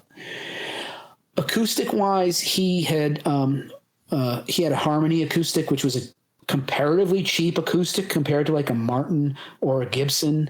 On the first album, he had a guitar made by Harmony, and it was a good sounding guitar, good sounding acoustic, and he used it a lot. And he used it a lot on the first album, and I think he used it on the second album. He borrowed an SJ200 to do "Babe, I'm Gonna Leave You" on the first album, so that's a different sound. I think Harmony's not around anymore. No, I don't think so. But his old Harmony acoustic was very much the sound of the early Zeppelin acoustic numbers. I think by the time he's on to Zeppelin 3, he's got a Martin D28 for his acoustic. And you certainly see that guitar on stage a lot when he's playing acoustic. It's a Martin by the time you get into the mid-70s. Oh, yeah. So there's that. That's a serious guitar. Yeah. Yeah. And then, of course, he recorded Stairway to Heaven not with the double neck. He recorded the acoustic part with an acoustic and the electric part with an electric. But to play it live, that's when the double neck came into play. And he's absolutely associated with this red double neck guitar that is iconic. And, he's got like a dozen of them or something like that. You see it in the book, in this anthology book. He's got many of these guitars now, but I think, at first he just had the one, and it allowed him to play the 12-string part on Stairway and the 6-string part on Stairway. And it became another part of this guitar god mystique that this guy's playing a 2-necked guitar at a time when not too many people had seen that. Yeah. And it's like, he's playing 12-string like a madman on Song Remains the Same, and all of these licks that are, it's hard to play a 12-string guitar. You get, those strings fight you a lot. It's like way more difficult to play 12-string nimbly than it is to play 6-string. So he was doing all of this stuff on the 12-string, and he'd play Song Remains the Same and Stairway to Heaven, obviously, and Rain Song. He would also play on the double neck. Yeah, and that double neck Gibson wasn't officially around anymore when he wanted one, and then Gibson they had to made one for him. Yeah. Yeah, and there's a picture, I think, before Jimmy had one. I think there's a picture of Pete Townsend playing one in black and white, and there's even a picture of Elvis with one of those things. Really? Yeah. It's such a cool looking thing, man. Like It just is. like I one mean, neck it's- is not it's enough. It's the guy who made it iconic is Jimmy. Yeah. Clearly. And other people then who were super influenced by Jimmy. Alex Lifeson got very famous for playing. He had a white one. Slash had Rick one Emmett. too at one point. Yeah, but he's not really associated with it. Rick Emmett from Triumph had a double neck Ibanez Artist, which must have weighed like 25 pounds. Those guitars are very heavy. The Gibson is at least based on the SG. It's not based on the Les Paul. If you had like a double neck Les Paul, no one would be able to lift it. They'd be so damn heavy. But the SG was still 11, 12 pounds or something like that. Maybe Zach Wild could do that. But. Yeah, of course. And, but it's like, those things, I know for like 20 years, Rush didn't play the double necks because they got to where like, we're too old for this. And towards the end, they busted him out again on occasion. But Jimmy Page is the guy who really was the first guy you really saw with a double neck guitar, and it still looked like immensely cool.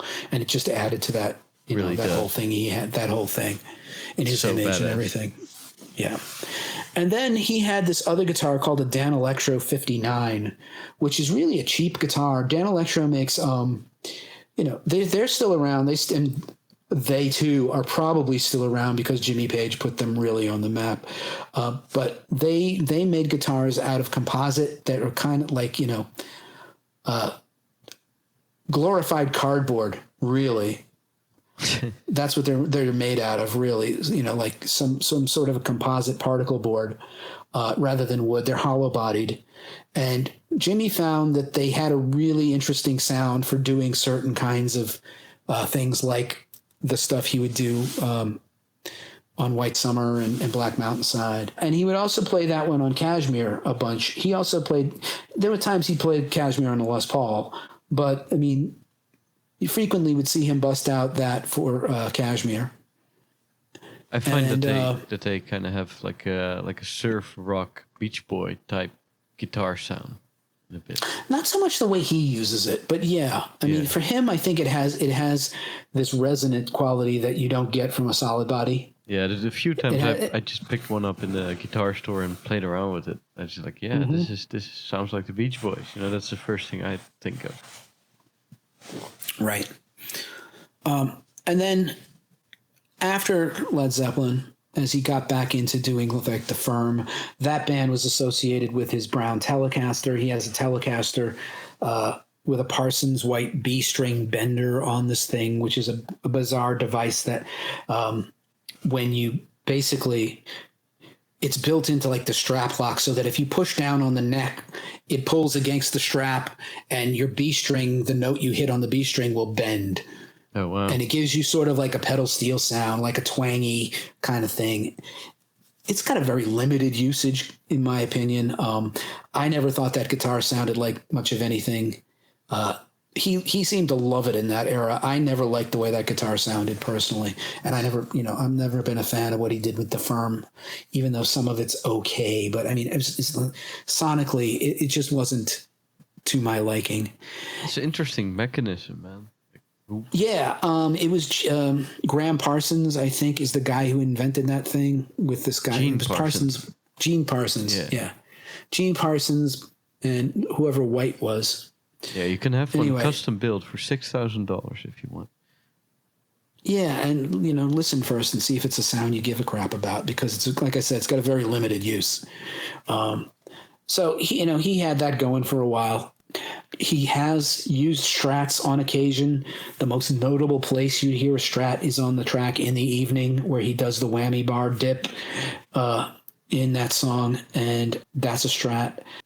Mostly he would use it in the studio. If he was playing that, I did see he would play that. He would pull it out and play it. If he was going to play In the Evening live, he would pull it out. But you don't see him with a Strat very much. He was experimenting with Paul Reed Smith around the time of Outrider, but because that was the thing to do in those days. Everybody was in that. That was like the late 80s, and people like Gary Moore and Jimmy Page and people who were Alex Life, people who were not noted for using Paul Reed Smiths were using those or trying those out because most of them had been Gibson players, and they were told that this is sort of a higher quality Gibson-ish type of guitar, and we've talked about that too in our gear talk. It's a hybrid sound, and not one of them stayed with that guitar ultimately. Even Alex Lifeson at the end was back to playing Gibsons. And Page and Gary Moore stuck with it even less. They only used it for like a brief period. But for all intents and purposes, Jimmy Page we associate with the Les Paul. It's an iconic association. That and the double neck. When you think of an image of Jimmy Page, you think of him with a Les Paul, or you think of him with that double neck. Even though the Telecaster in the early days was very prevalent, and it was always used in the studio. He still used it in the studio. So, like I said, he tends to use the root 1 form of the chord rather than the root 6 form. You get some interesting chord voicings, and sometimes the stuff that you hear him do, it sounds more complicated than it is. And if you're trying to figure out, it can initially stump you. But once you figure it out, you're kind of like, duh, that's so easy. Why didn't I think of that? And if you're trying to learn Led Zeppelin songs and, you can't figure out what he's doing, try something simple, because it's usually he's done something simple that you wouldn't necessarily suspect.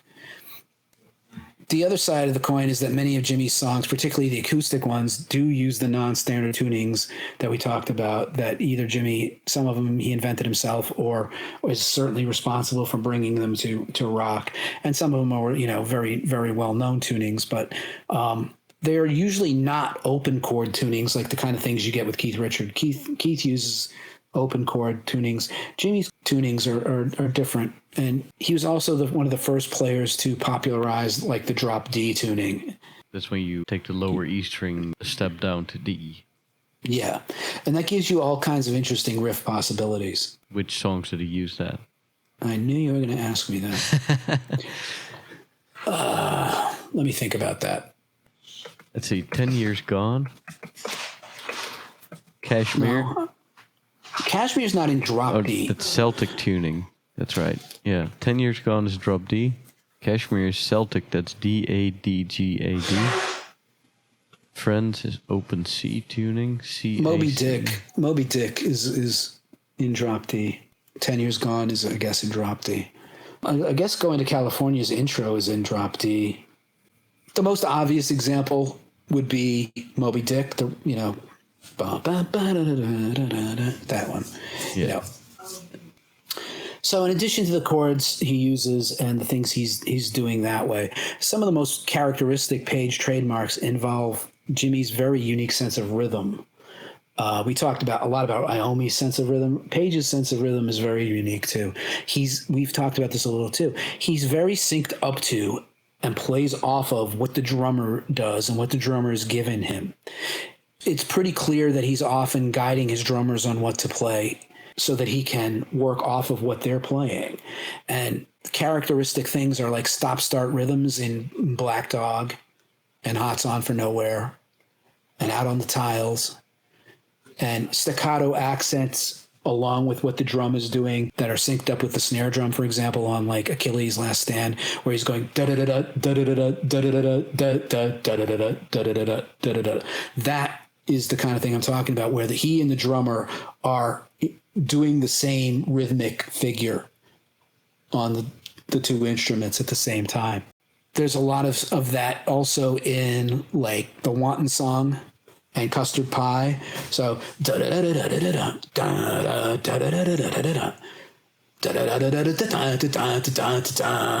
that's very much playing off what the drummer is playing rhythmically. Now, you could say this is what I want. This is whether he got it from jamming with the drummer or whether he's like, this is the part, play it along with me. I don't know, but the point is, he is very synced up with the drummer in a way that a lot of players just sort of use the drummer as a metronome or a glorified metronome. Jimmy's always doing more interesting things than just that. Custard Pie has the same kind of thing in it as well. And these devices that we're talking about have become hard rock staples. You hear a lot of this with people who play with Cozy Powell, because Cozy does a lot of those kinds of drum figures, these stop-start figures, these things where he chokes the cymbal off and goes, pss, pss, pss, that kind of thing. And the guitarist will play along with the accents. And these are things that are, like I said, they've become very much heavy rock, heavy metal staples but they come from Jimmy Page, really, again. And it's hard, in fact, to use these things in your music without sort of nodding your hat to Zeppelin. It's almost a Zeppelin cliche to use some of these techniques in your own music. The way it's like if you tap, you're still going to be associated with Eddie on some level, right? If you try to still tap on guitar, if you use Zeppelin cliches in your music, people will associate that with, oh, he's doing a Zeppelin thing. And, maybe you get away with it, it's fine. But, if you go too close to the sun, you burn up. So there's this other thing that he does that is very characteristic. And I call it turning the beat around. I don't know what you would really call this musically, but where it sounds as if the whole song stutters briefly, and we can play an example of this, but you can hear it on things like Royal Orleans and on the Coverdale Page album, Pride and Joy, where the whole song seems to stutter and then the beat goes from one beat to turns around. Yeah. And most of these Jimmy Page trademarks are so associated with Led Zeppelin and so familiar, and in some cases so cliched, that it's easy to just gloss over them when you're listening to Led Zeppelin for enjoyment. So it's important to note that most of these examples I'm talking about come from Led Zeppelin. Even after he was out of Led Zeppelin, Jimmy's post-Zeppelin work still contained all of these elements. And you can hear this stuff a lot in Outrider and on Coverdale Page, which are both very much like rhythmic resumes of what he's about rhythmically. Both of those albums have all of these Jimmy Pageisms on them. And then, people say, oh, this is why, he sounded like, he was ripping off himself in Led Zeppelin. No, this is just the way he plays. This is part of what's his sonic signature. This is his DNA as a player, is to have this rhythmic sense and these rhythmical kinds of ideas, And so it's always there. Jimmy Page plays a fair amount of slide guitar, not tons and tons, but as an effect, you can hear it on Whole Lotta Love. Sometimes it's part of the solo and What Is and What Should Never Be, which we've talked about. It's a slide solo. In My Time of Dying. That's the tour de force. I mean, that's Jimmy going absolutely bonkers with the slide. And it's one of the best Zeppelin tracks of all time, in my opinion.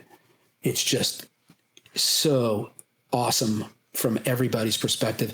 And he just goes off on slide guitar there, and basically it's totally badass. And of course, it's one of Bonham's best tracks, in my opinion. It's one of everybody in that band's best tracks. We talked a little about his lead playing. He's, like I said, almost exclusively a pentatonic player, mostly minor, some major. But, there are times he will slip in chromatics and, certain other notes. And then, of course, occasionally he will use other scales. He will go for those Eastern flavors and throw in some more exotic stuff. But I mean, it's more of a seasoning thing rather than the bread and butter. The bread and butter is the pentatonics and the blues scale stuff.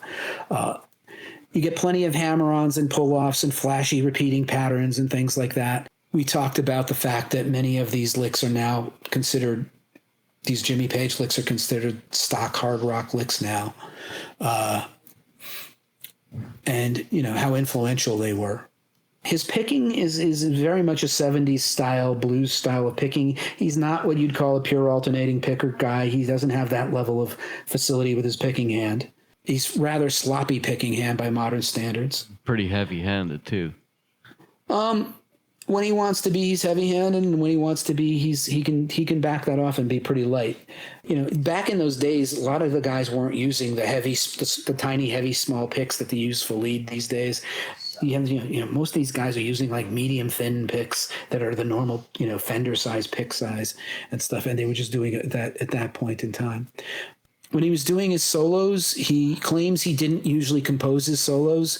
He admits to working out a phrase or two. His approach, he claims, was to wing it. And the quote that I have is, he'd usually just limber up, record 3 solos, and pick the best one. And that's pretty amazing when you think about it. In the live setting, Jimmy would, obviously go off and do other things. But if the whole story about Stairway to Heaven solo was like, you know, he had worked out the entrance and he had worked out the exit to the solo, but the middle part, he kind of went in and winged it.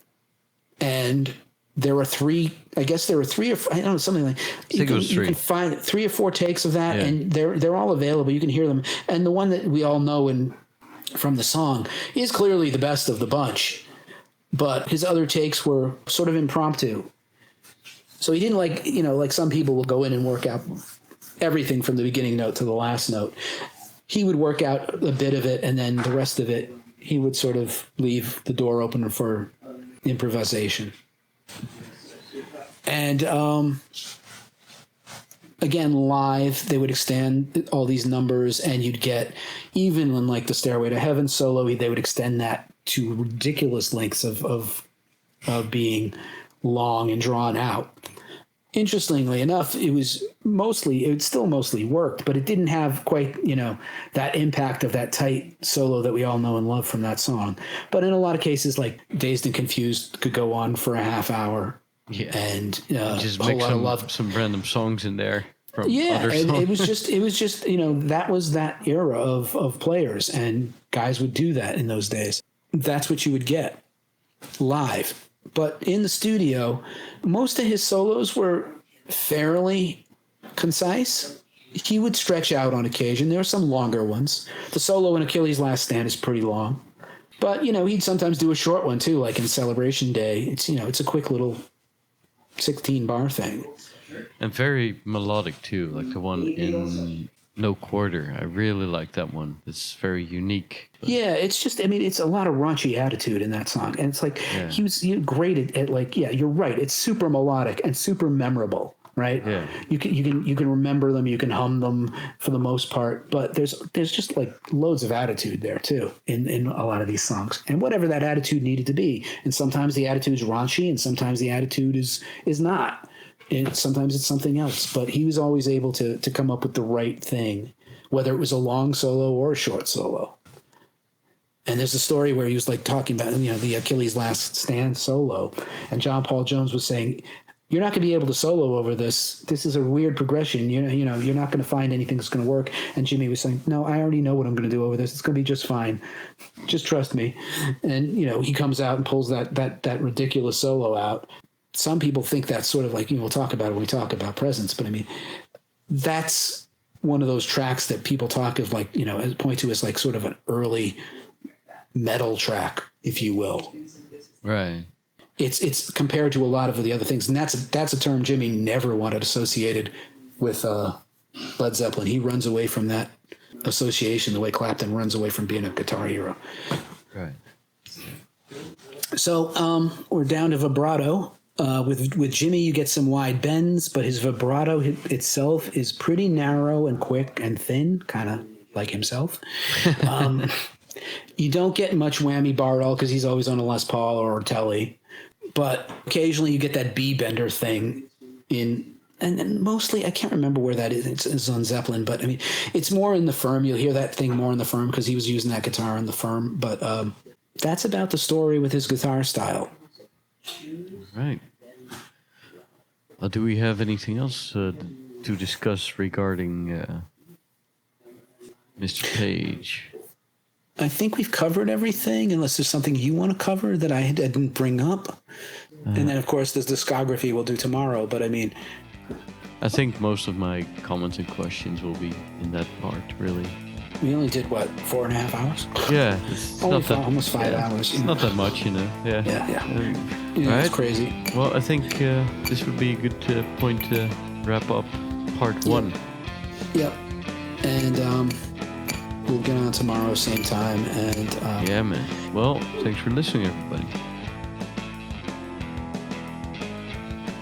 All right, everybody. Thank you all for listening to this episode, and thank you, Dave, for joining and working together with me to put this together. It's a joy every time, and couldn't be more proud of the end result. Be sure to check the show notes or the description if you're watching this on YouTube, which I recommend anyway because there's video footage and photos in there as well. In the description and show notes, there's links to every book, every album, and everything we discussed. And if you haven't already, be sure to check out the previous episodes we have done.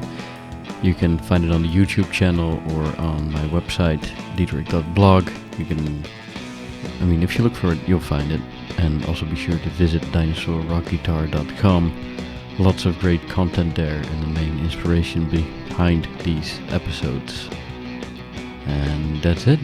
I hope you enjoyed this episode, and if you did, you have quite a bit to look forward to, because the next ones are going to be a deep dive into the music Jimmy Page has created. We'll go through every album of Led Zeppelin and everything he did afterwards. And, well, that warrants its own episode. Or episodes, I should say, plural, because way too much to put into one episode. Anyway, thanks everybody. Love you. Bye. Tot ziens.